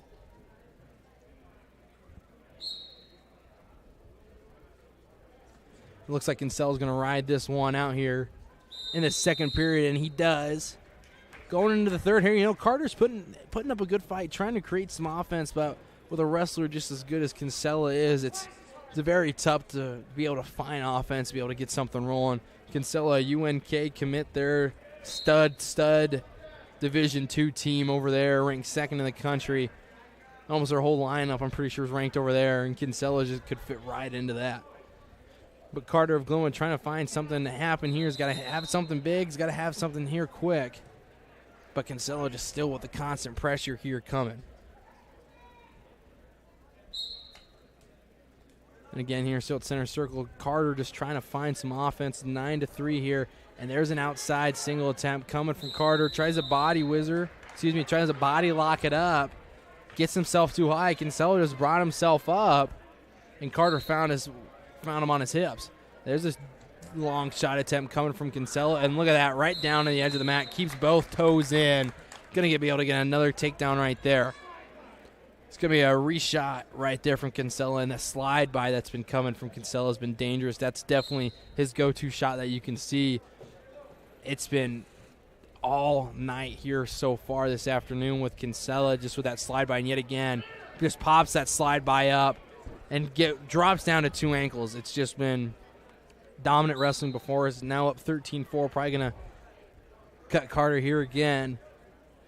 Leading this one. It's just been smooth efforts. Smooth efforts coming. Carter's been trying some offense, but Kinsella with these slide bys has just been something that nobody's been able to seem to stop this year. It only seems like one person's been able to stop that this year.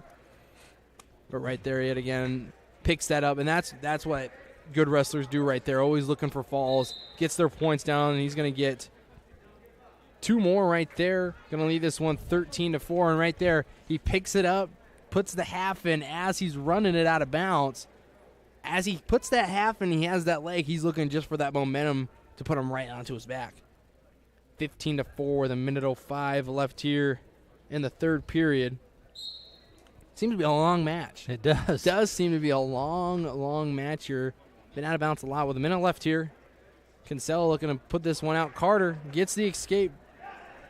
Down 15-10, looking for a body lock right there. That's what's going to be Carter's going to be game plan now coming in.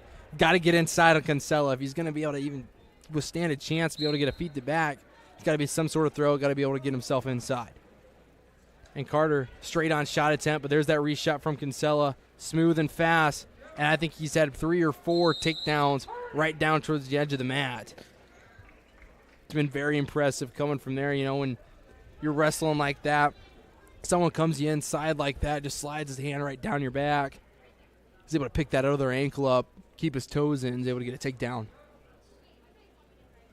41 seconds left here, 17-5. Going to let Carter up again here with an escape, 17-6. Something's going to happen for Carter. It's got to happen now.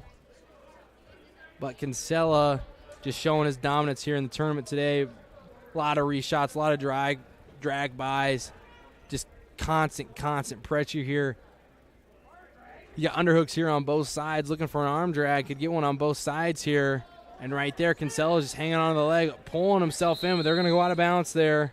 Always wrestling on the edge of the mat. That shows a great wrestler, too, as well. If he's constant wrestling on the edge of the mat, that means he's scoring to look for some points. And again, still looking for points down here towards the end. And Carter looking for another shot attempt coming from there. There's an ankle pick from Kinsella, and that's going to end it right there. Kinsella and Carter both will actually be moving on. And we'll get you Aaron here for some of our sponsors. Yeah, thanks, Eli. That was like you said, seemed like a long match for sure. Long. Yeah, a long one. So, but we want to say thanks to our sponsors make our broadcast possible. And here we're moving on now to 220. Nelson Boylan Lorette Funeral Chapel, R&R Plumbing, H&H Trailers, Red Oak and Clarinda, Main Seed, Subway, Red Oak, Shenandoah, Clarinda, and Glenwood, Farm Credit Services of America, Classic Cafe of Malvern, and Ruby Realty and Rentals make our broadcast sponsors, or make our broadcast possible, and thanks to our streaming sponsors as well. Thanks to everyone that's watching online. We certainly appreciate that. Remember to subscribe while you're there to our YouTube channel. Moving on to 220 now, Eli. So what do we have going on here at 220? Yep, let me pull my sheet up here real quick. Now at 220, we're going to have a quick fall. That's what we're going to have. It's over. We're going to have a fast fall right there from Crew Howard of Clarinda. Has been dominant all season long. Ranked third in the state here at 220. 42-1 now on the season. That'll put Daly of Sydney on the other side. Chapman of Crescent and Solar Woods on the other side. And we'll take a short break here, and we'll get back to some wrestling here in a little bit. Yeah, we'll send it back to our central studios to Lori, and we'll be right back after these messages.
Eli on the call. We're moving on now, Eli. We're advancing to 285 here. Yep, Eli, yeah, so on to 285, and we have Green.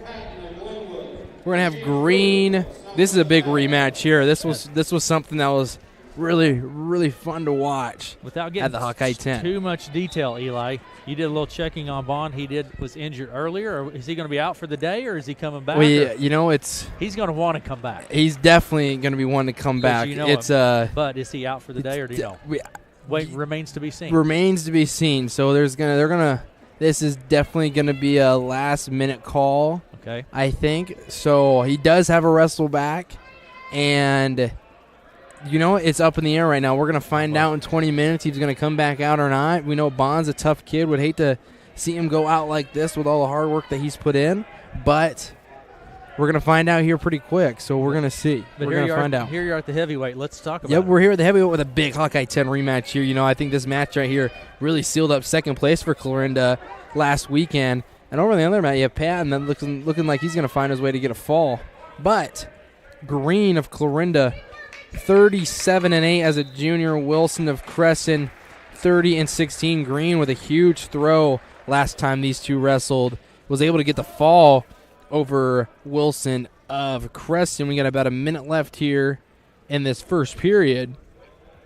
Still just feeling each other out. That's typical in these heavyweight matches. Patton over on the other side of the mat gets the win, and he's hoping for a Green win here.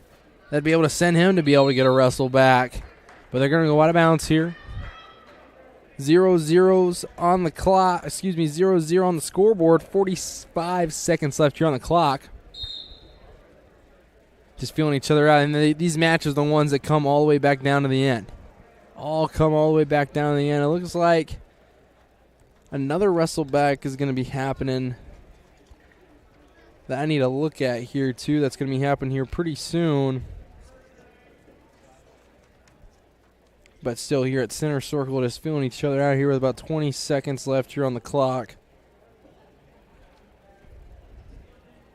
We're going to have a wrestle back for, I don't know yet. We're going to find that out here in a little bit. I need to do more of my commentating, but that's something that I didn't see there, but that's all right. But still, again here at center circle, not a whole lot happened out of these heavyweight matches, and they'll go into the second period. In these first couple periods, especially in that first one, just feeling each other out, finding out who's moving where, what's moving on, what's going, and right here is where stuff happens big. I'll go back and say I remember watching Caleb Sanders wrestle. No matter seemed like who he was wrestling, it always seemed like that one ultimate tiebreaker. That's why whoever gets this first choice, it's very important to score that first point because you never know what's going down to ultimate tiebreaker.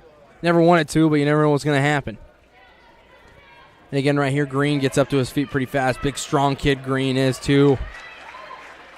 Gets the escape here, leads this one 1-0.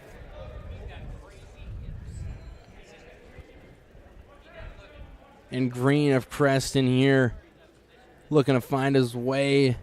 Just keep pressure forward, trying to get a shot. Little snap down coming from Green. Coming from Wilson. Still just standing up, straight up, both these guys here. About a minute 28 left here in the second period. Still at center circle, trying to find that one opportunity. And usually when those opportunities comes, they hit them big and they make them fall fast. So takedowns early is a big thing for heavyweights.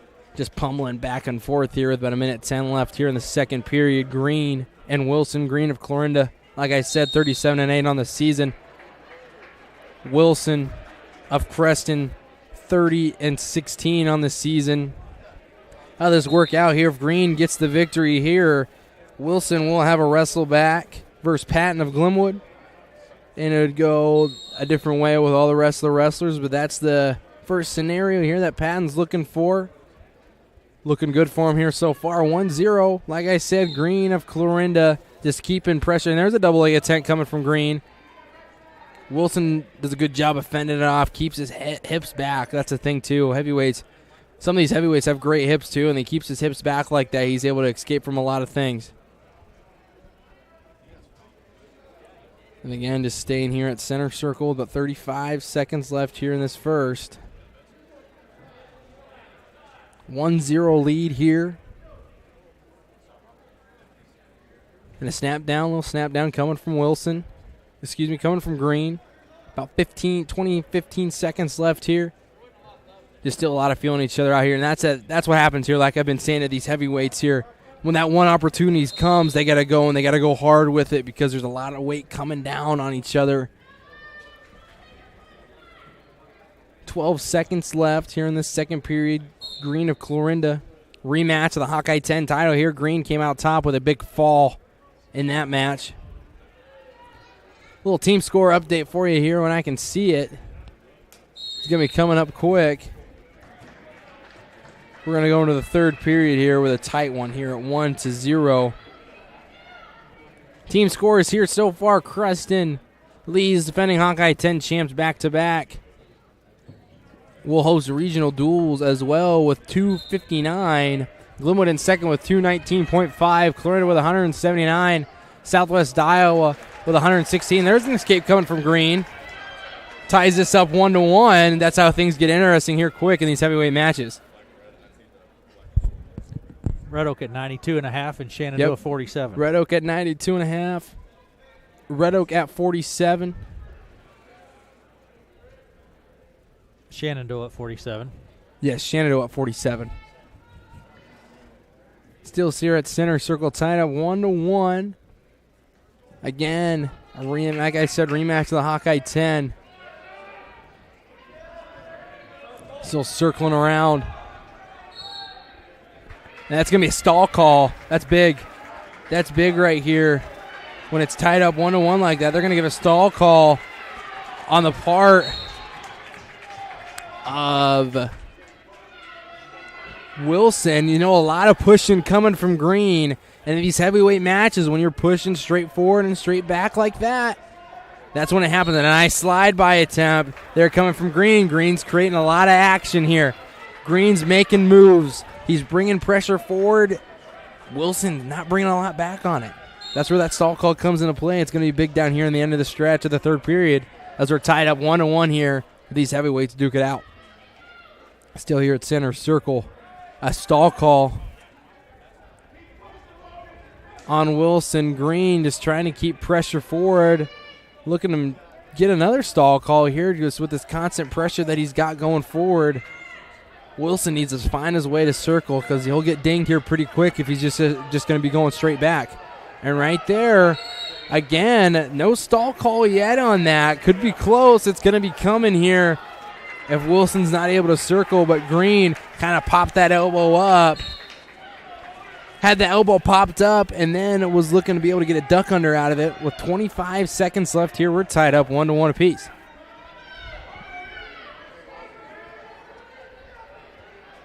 We got that clock set up for you, Aaron. There you go. Aaron's using some great skills, so I don't have to do it anymore right now. So we'll go to our pre-period. But here we are, 1-1, 12 seconds left here on the clock. Wilson and Green. Looks like this one's going to be going to overtime. There's a big snap down attempt. I might have spoke too soon. And right there, right at the end of the mat, Green of Clarinda, with no time left on the clock, gets himself on a snap down and was able to spin around, and the referee blew the whistle with 1 second left. But wow, right down the edge, literally 3 seconds left in the match on that with a big snap down. And Green of Clarinda gets a huge win. That's twice now over Wilson. So there will be a wrestle back at 285. We're going to have a 45-minute wait on that one. Wilson and Patton are going to have a wrestle back, and we'll see where these wrestle backs fall into play, and we'll see if Bond will have a come back out and wrestle or not. But here's some more of our ads here come from Aaron. All right, we're gonna send it back to our central studios to Lori Lathrop. I want to say thanks to Nelson Boylan, Lorette Funeral Home, R&R Plumbing, H&H Trailers, Red Oak and Clarinda, Maine's Seed, Subway, Red Oak, Shenandoah, Clarinda, and Glenwood, Farm Credit Services of America, Classic Cafe Malvern, Ruby Realty, and Rentals make it possible. And we're going to send it back to our central studios, Lori. And,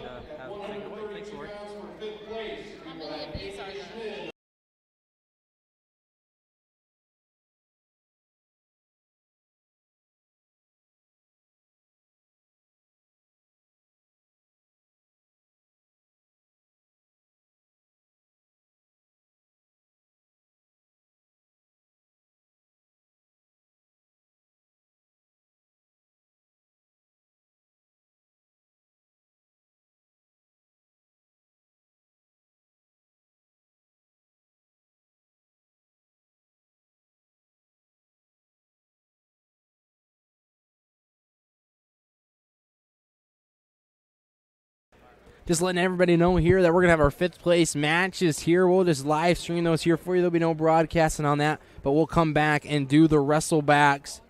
I think there's a couple of those that we have out there. We'll let you know when those are out, but we're going to do our 5th place matches here. Those are going to be on one mat here, and we'll give it to you right here on KCSI on our YouTube page.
commentary this afternoon. And as you are, if you're watching online, we want to say that there are some other matches taking place at the moment. And you can still hop onto our YouTube channel and watch those. They're taking place at the moment. We're waiting for some wrestlebacks here that will be coming up in a few minutes, but have a bit of a pause in the action for. But I do want to say thank you to the First Glenwood Community School District. They have been fantastic to work with here this afternoon. To Eli Bells for his fine work. We're not finished, but just want to say thank you. And to our sponsors, Nelson Boylan Lorette Funeral Chapel, one of our fine sponsors here. We want to say thank you to them for all of their fine work, or for making it possible. R&R Plumbing, H&H Trailers, Red Oak and Clarinda, Maine's Seed, thanks to those fine folks. Subway, Red Oak, Shenandoah, Clarinda, and Glenwood. Farm Credit Services of America, Classic Cafe, Malvern, and Ruby Realty and Rentals make our broadcast here possible this afternoon. And thanks to our streaming sponsors. So if you're watching online, we appreciate it. While you're there, we would ask that you might hit that subscribe button while you're there. We would appreciate that as well. More action on the way, but we'll have some other matches taking place on the mats now, but we will get to more action upcoming, some wrestlebacks still, but we're still probably 25 minutes or so away from that. But I want to say thank you to all of our sponsors that make our wrestling possible. Eli Bells as well. Lori Lathrop back at our central studios taking care of things there. It has been a whirlwind of an afternoon. Lori would probably agree with that. We're going to take a break. We're going to step away for a minute. And again, if you want to, hop over to our YouTube channel, KCSI Radio. Search for that, and you can watch what's going on there. But we're going to step away from the radio for a minute, and we'll be back after a bit.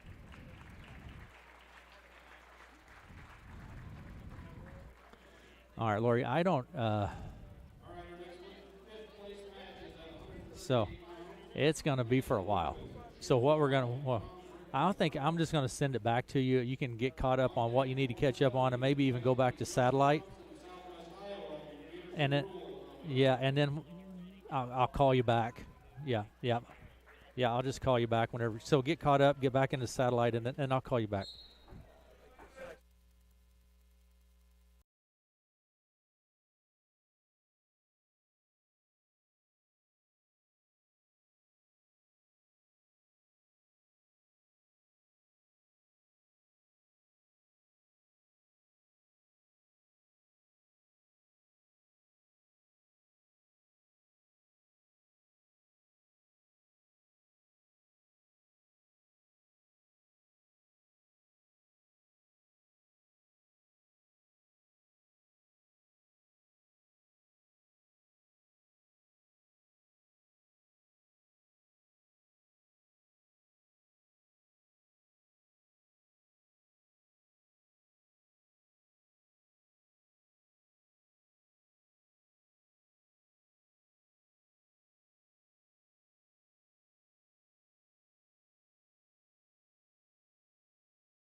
So we're going to have our first wrestle back here.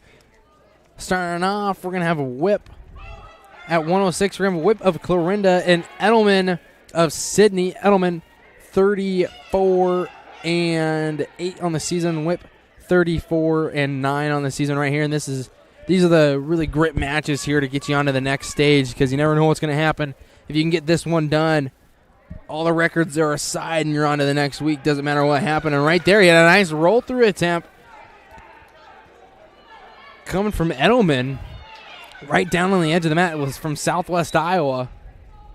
And whip of Clorinda. We're here at 106. And again, right here, still at center circle here. Whip going down to a leg. Lowers his elevation. Edelman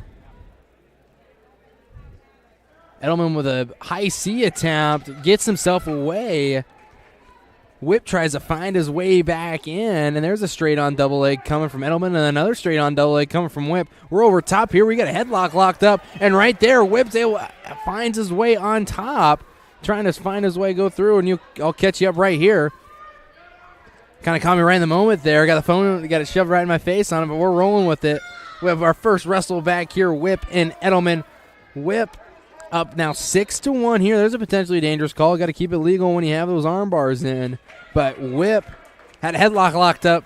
Edelman comes back, tries to bring him back, bring him on top of him. And Whip's able to get some back points and a takedown. That's why he leads this one 6-1. 40 seconds left here. Trying to look like he's going to ride this one. Trying to take his time here. Try to set something up. This is our first wrestle back of here in the night. We're going to have a wrestle back at 106, 113. This did get word at 145. Dawson Bond will not be wrestling. That will do it for Bond's season this year.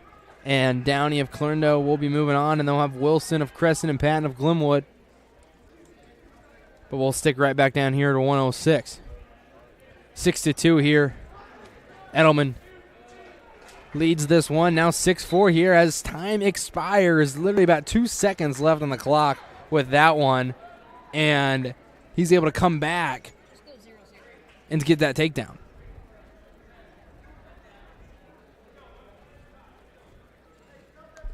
And here we come right back down here. It's going to be Edelman's choice, and he's going to go bottom. Leads this one 8-2. Whip of Clorinda trying to sit back down to his butt. Got a hands here, coming to bring his hands back out. Hand fighting down low. Edelman doing a great job of that and gets the escape now 8-3. Whip of Clorinda. There's an outside single coming from Edelman. Comes back, brings the head up, trying to bring pressure up forward, trying to finish off this double leg, but Whip doing a great job. Gets his leg back, keeps the pressure off. But he's got that arm for a suck drag. And right there, there's going to be a stalemate. There's a sucker drag attempt that was going to be coming from coming from Edelman. But he gets a stalemate call, and they're going to go nice low shot there. Coming from Edelman. Whip keeps his hips back. Reshot attempt there again. Coming from Edelman. Still right back up to their feet. An outside single then from Edelman on a reshot. Coming from Whip. All this at center mat with 1:03 left here in the second period. And there's a head in the hole. Head in the hole right here coming from Whip. Tries to lock up this cradle. Two with there. Reaches his head around. Nothing awarded yet. There's two. Here comes the cradle from Whip. Brings Edelman straight to his back. Trying to look for the fall. Trying to get his way to the district tournament. Keep his state dreams alive. And right here is Whip's trying to keep him flat here. He's got this neck tied up pretty tight right now. Looking to get the fall, and I think right there he's going to have it. And right there, Whip of Clorinda gets the fall and is moving on into districts of next week. That will do it at 106, and now we're going to move on to 113 here. These wrestlebacks gives you a second chance right here. True second places finds a way to move on to the next. It's going to be Earp and Johnson. Earp of Red Oak, Johnson of Southwest Iowa.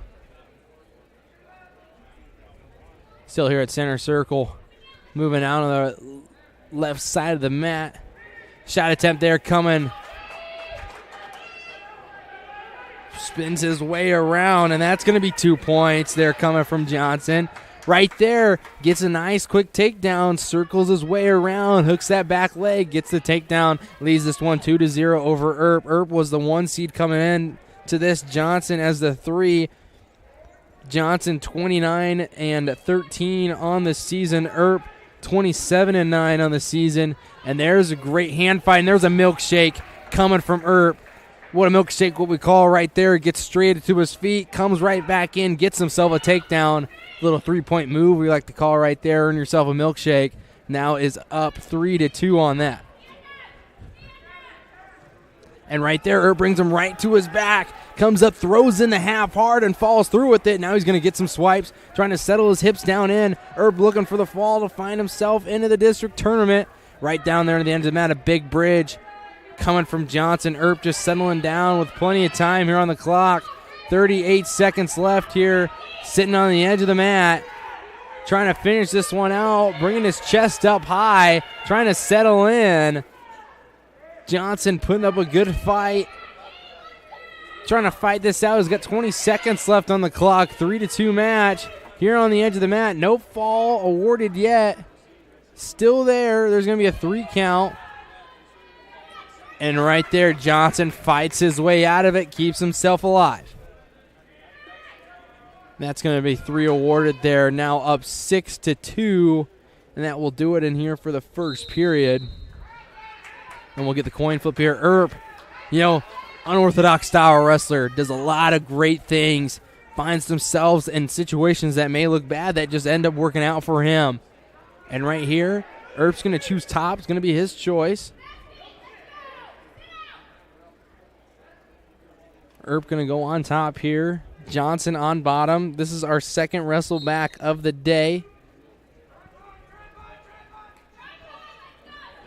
And right here, Earp putting pressure on forward here. Had a tight waist. Now is going to sink his hips on these legs. Keeping his weight back, putting pressure on forward. Minute 45 left here. Earp leads this one 6-2. Earp of Red Oak, Johnson of Sydney. Putting his head right into the shoulder here, trying to break his way down, peeling out that left arm, rolling him in. Keeps him flat yet again. Earp with a nice tight waist, using these chop and jams to an advantage, keeping a tight waist, bringing him right back down onto the mat. And he's trying to lift this arm up, but Johnson's putting his elbow right back down on the mat. And there again, looks like they might go out of bounds here with about 1 minute and 9 seconds left here in this second period. Earp and Johnson both trying to stay alive here to move on into the next round. We'll go back to the center of the mat here. Earp will cover. That's going to be a caution call here on Earp. Comes up.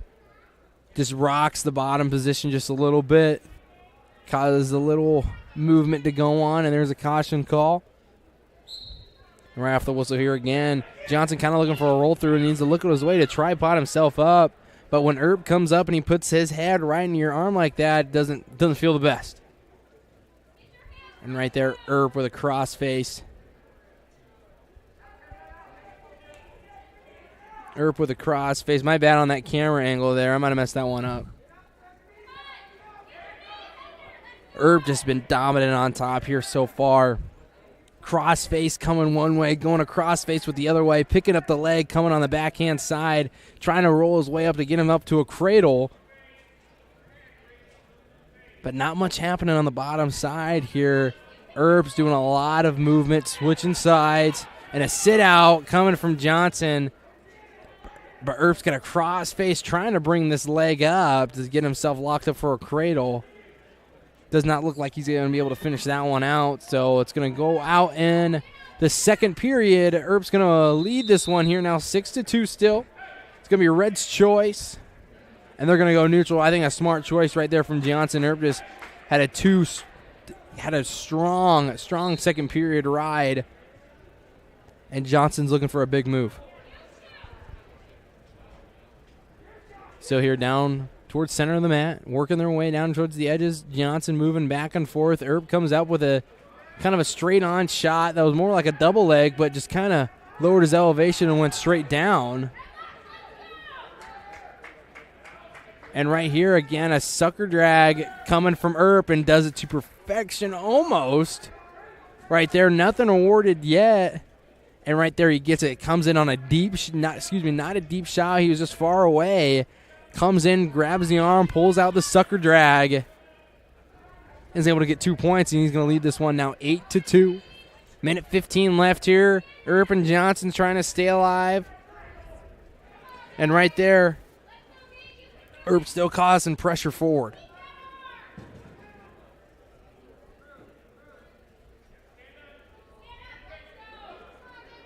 Still pressure here coming in forward. 55 seconds left.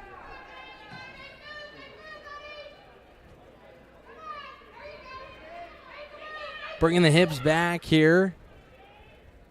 Doing a great job of pushing pressure forward. You know, not a whole lot's happening when you're just keeping yourself and your face flat down on the mat. Earp's going to make you do something to get some work in so he can find his moves. And right there, still not a whole lot happening just yet. Earp down towards the end, looking to hop sides over to a Butcher. 21 seconds left. Johnson builds back up to his base with a crotch lift coming from Earp. And they're going to go out of bounds here with 13 seconds left. Here in this period, Earp's trying to finish this one out, setting his way to districts to keep the state dream still alive. There's going to be a caution call.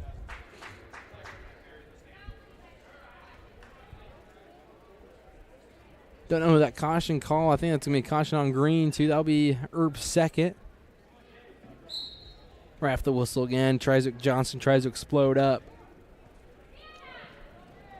Earp just keeping a tough ride, still on top. He's done 4 minutes total of riding out on these periods and looks like he's going to finish this one out, and time will go out, and we'll give it back to Aaron here to give us some ads. All right, thanks, Eli. Yep, there you go. Earp comes out on top. I want to say thanks to our sponsors, Nelson Boylan Lorette Funeral Chapel, R&R Plumbing, H&H Trailers, Red Oak and Clarinda, Maine's Seed, Subway, Red Oak, Shenandoah, Clarinda, and Glenwood, Farm Credit Services of America, Classic Cafe, Malvern, and Ruby Rentals. They make our broadcast possible. And looks like we're going to have a forfeit here for Bond at 145. Downey, and we'll take that, and we'll take the true second. And we have one more match here. Just got to wait for the certain time limit here. We have Patton, and it's going to be Patton and Wilson of Crescent. We'll give this back to Aaron. All right, thanks, Eli. Yeah, we have a minute of a break here, so I want to let you know that there are, as you might well imagine, some cancellations, postponements, that sort of thing. If you would pay attention for what's upcoming here. We have the Elliott Methodist Church 10 a.m. service on the square will be a live service on their church page. So, again, the Elliott Methodist Church 10 a.m. service will be live. Their services are canceled, but it will be live. I'll get it straight in a minute. First Christian Church service at 10:30. Service will be canceled. Their service will be live streamed on their church page. And the Griswold United Methodist Church at 10:30 tomorrow morning, it has been canceled as well. No Sunday school either. Also, we have other cancellations. The Elliott Methodist Church service at 10 o'clock is canceled. Service will be live streamed. Go to their go to their church service. Their webpage is what it seems like to me. Also, looking for some other information here. Be aware because there are some other snow emergencies around the area. 2 inches of snow for Red Oak and for Clarinda automatically enact their snow emergency. I know the city of Corning is going under a snow emergency as well. I'm sure there are a number of others. Those are the ones that I have. But again, let me see if I can do that again in a little more fluent fashion for you here. The Elliott Methodist Church 10 a.m. service is canceled. It will be live streamed. Go to the church page. The First Christian Church service at 10:30 a.m. has been canceled. Go to their Facebook page, and it will be live streamed. And the Griswold United Methodist Church at 10:30 a.m. canceled. No Sunday school, and they have been canceled. So that's what we have. And then, like I said, I know with the amount of snowfall we have, there are a few snow emergencies from around the area for people to be aware of. 2 inches for Red Oak, 2 inches for Clarinda, automatically enacts those snow emergency. I know the city of Corning is going into a snow emergency as well. So please abide by those. That really helps everyone take care of those things that need to be taken care of for our emergency services and for you, just to make it easier for you to get out and about too. We are at Sectional Wrestling. We're waiting now for the mandatory time, basically, right, Eli? Yep, just waiting that 45 minutes here, and they are going to be doing some awards here. And we're going to wait. Once that 45 minutes is up, they're going to go out and wrestle that last match here in sectionals. Any idea on where we're at in that time frame, Eli? Not sure. I'm not positive. Okay, so here's what we're going to do. Nelson Boylan Lorette Funeral Chapel, one of our fine sponsors, R&R Plumbing, H&H Trailers, Red Oak and Clarinda, Main Seed Subway, Red Oak, Shenandoah, Clarinda, and Glenwood, Farm Credit Services of America, Classic Cafe Malvern, Ruby Realty and Rentals are sponsors to make our broadcast possible.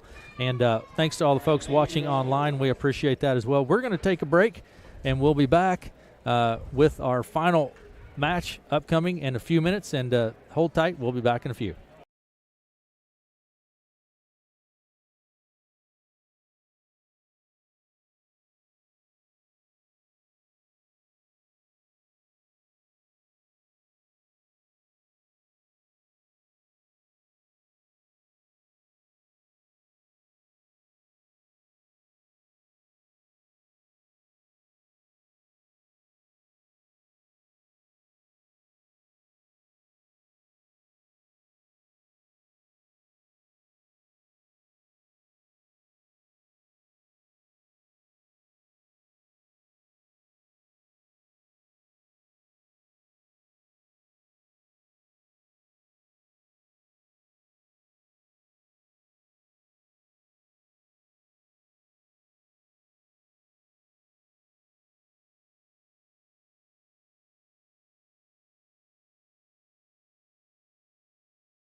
Forrester of Preston. And your sectional champion is Kale Downey of Florida.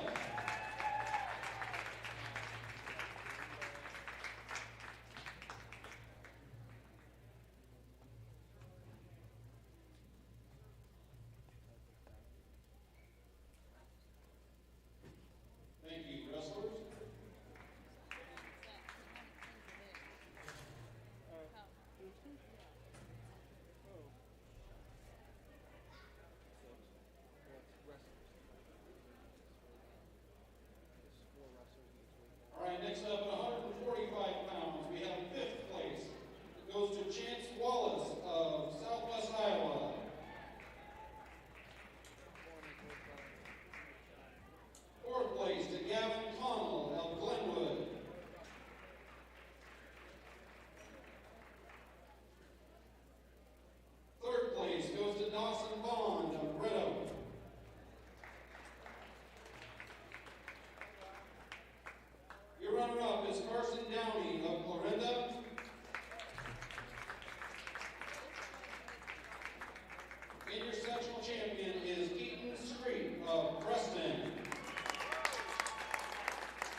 I think I finally sorted it out after I looked at it. So. You want to wrestle this last one or go ahead and give it out? You got 4 left, right? Yes. Thank you, wrestler.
All right, wrestling fans, we have 1 match to go. Looking now like the afternoon. At 285, we have Chris Wilson of Preston and Trent Aaron West and Eli Bells. Eli, we're just about set here for our final wrestling meet of the afternoon. Yes, final match here of the afternoon. You're going to have Trent Patton of Glenwood and Chris Wilson of Creston.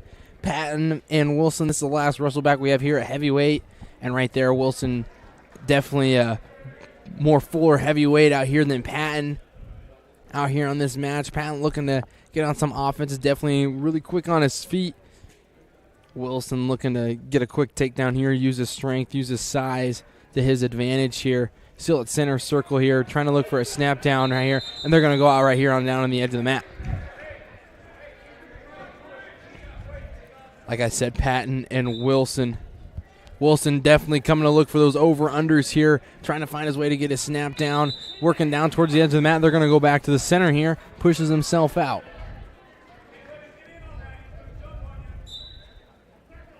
And again here, down towards the edge, starting out on the center circle here, been working the edges a lot here. Patton trying to work his way around, circle on through.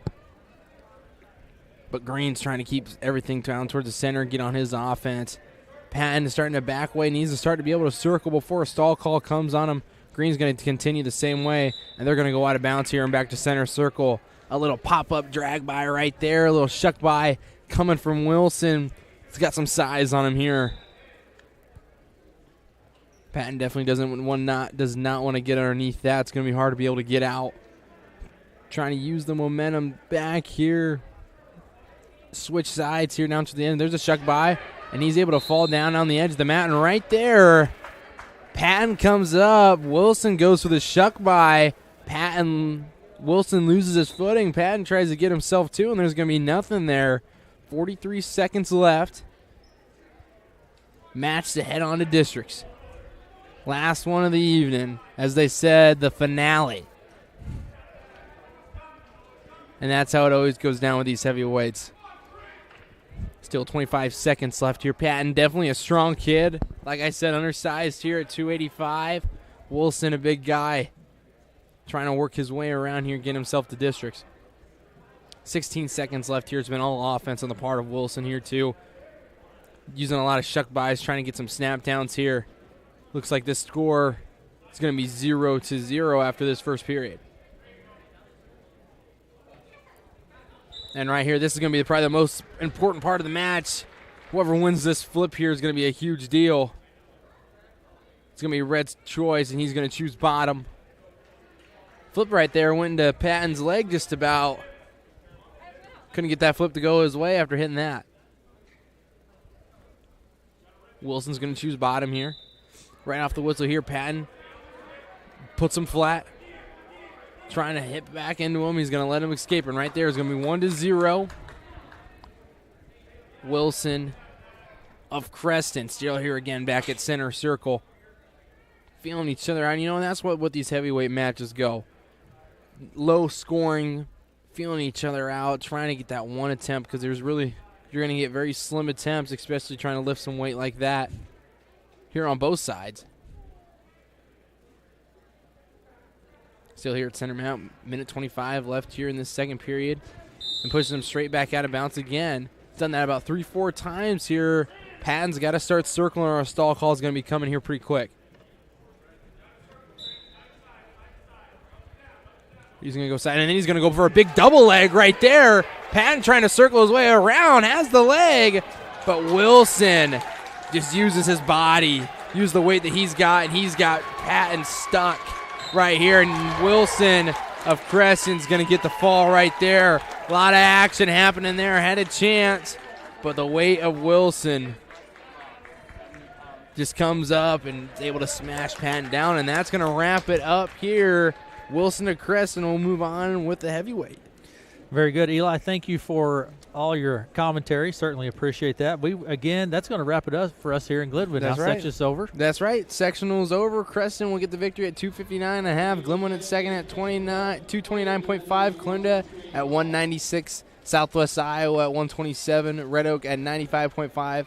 And Shenandoah at 51. All right, that's a wrap-up of that. Thanks to Eli Bells. Again, want to say thanks to our sponsors that make it possible for us to be here. Well, all afternoon, really, we've been here.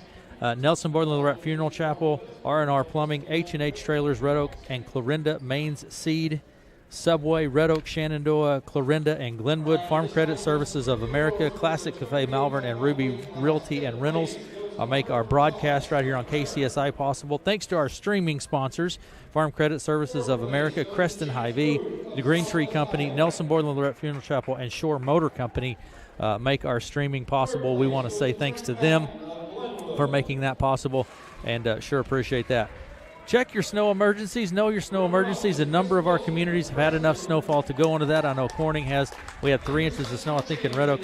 But check your snow emergencies and know those, and we'll have a list of cancellations and postponements for the church services upcoming tomorrow as well. That's going to do it from us here in Glenwood, and we're going to hang on just a second here. We're going to have potentially the opportunity to visit with the head coach of the Red Oak Tigers here.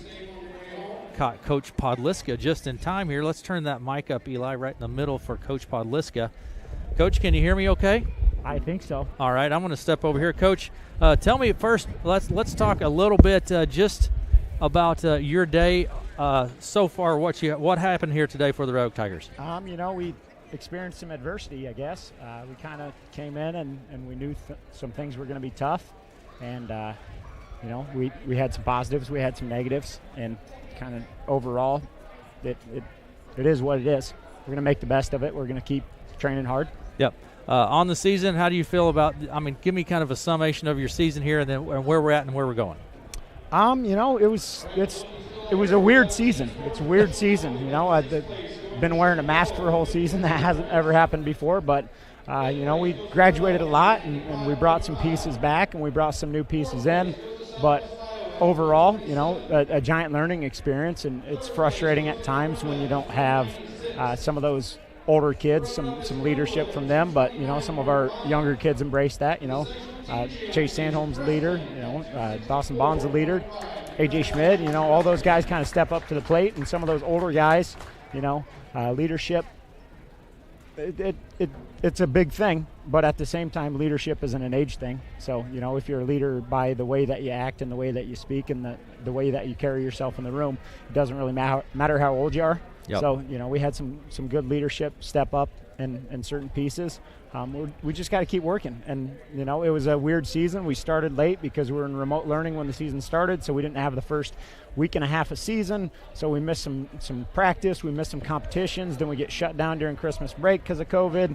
And so those are probably, if you ask coaches around, the sport of wrestling, those are the most important practices we have, especially with a young team who really needs to focus on some technique and things like that. They just got, thrown into it.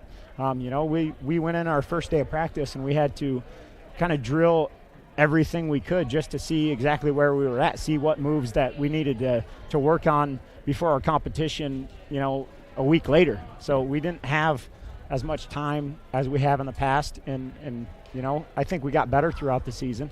I heard that from some people, and our wrestlers feel like it. We got better, and that's all you really ask for. You just keep improving, and maybe the improvement isn't as fast as you would like, and maybe you don't have the results that you would like, but not nose to the grindstone. We just keep talking about it and keep talking about getting better and getting better and getting better. And sometimes you get better throughout the entire season, and maybe you peak at 5th place at the sectional tournament. And there's nothing wrong with that, because you bought into the process and you got better throughout the whole process. And you bought in and did the things you were supposed to do. So overall, when you do that, you have to look at it as a positive. Are we where we want to be? Do we want to place 5th at the sectional tournament? Heck no. But I can tell you right now that 6 years ago we had one district qualifier, and we probably placed dead last in the sectional. And so we're improving, we're getting better. When you have the success we've had over the last 3 seasons, you build kind of there's an expectation, and it's hard. It's hard because, when you have 5 state qualifiers, 4 state qualifiers, things like that, then people kind of start to expect that, and then maybe you don't have that many, and people look at it as a big step down, but you don't have to look very far back to see back when maybe we'd have a district qualifier and there were patches of multiple years without a state qualifier.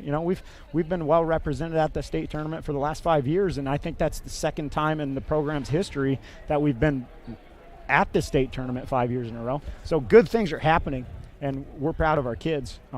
But we're not where we want to be, and obviously based on the results today, I'm a little salty. So I'm always going to be a little bit harsher in this setting, and maybe in a few weeks, we have our banquet. I'm going to be talking real positive about everything, but right now I'm going to be harsh because I'm ready to get better. There's always a time to be harsh, Coach, and I think that is kind of what makes you better. And I have to ask you, though, one kid that has just worked his tail off this year is Dawson Bond.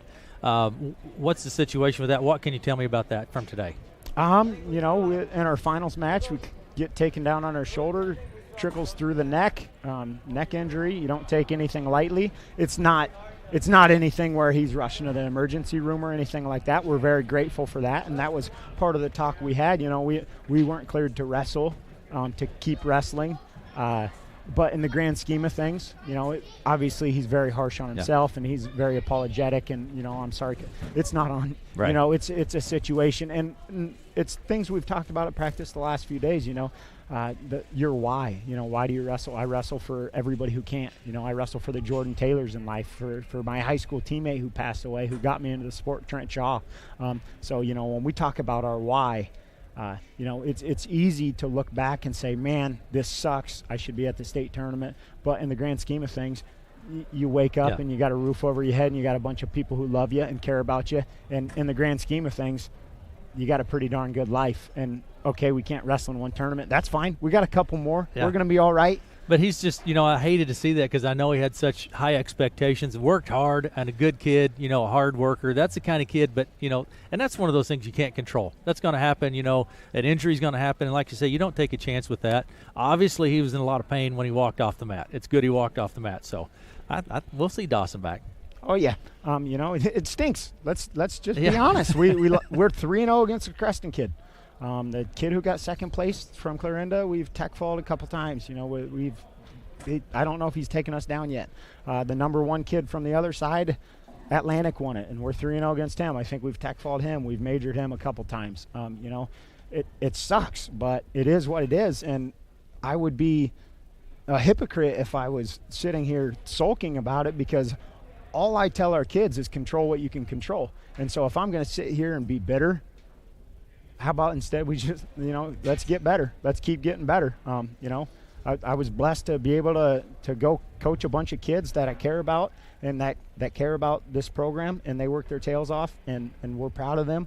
And in the grand scheme of things, the sun's going to come up tomorrow, and we're going to be all right. And Red Oak Wrestling, we're just going to keep getting better. Very good. Coach Podliska, thanks for stopping by. Absolutely. Make it a great one. That's Coach Tegan Podliska with us. Our thanks to him for taking a few minutes and visiting with us about his program, his season, and what's going on there. Thanks, Coach. Appreciate it. Coach Tegan Podliska with us. All right, that's going to do it for us here in Glenwood this evening. Aaron West, Eli Bells. Thanks to Eli. Thanks to Melanie for her work as well this afternoon, and to Lori Lathrop back at our central studios there. Again, I want to say thanks to our sponsors, Nelson Boylan Lorette Funeral Home, R&R Plumbing, H&H Trailers, Red Oak and Clarinda, Maine's Seed, Red Oak, or Subway, Red Oak, Shenandoah, Clarinda, and Glenwood, Farm Credit Services of America, Classic Cafe, Malvern, and Ruby Realty and Rentals. Thanks to those folks for making our broadcast possible, and thanks to our streaming sponsors as well. That's going to do it for us, so we'll send it back to our studios and see you again tomorrow.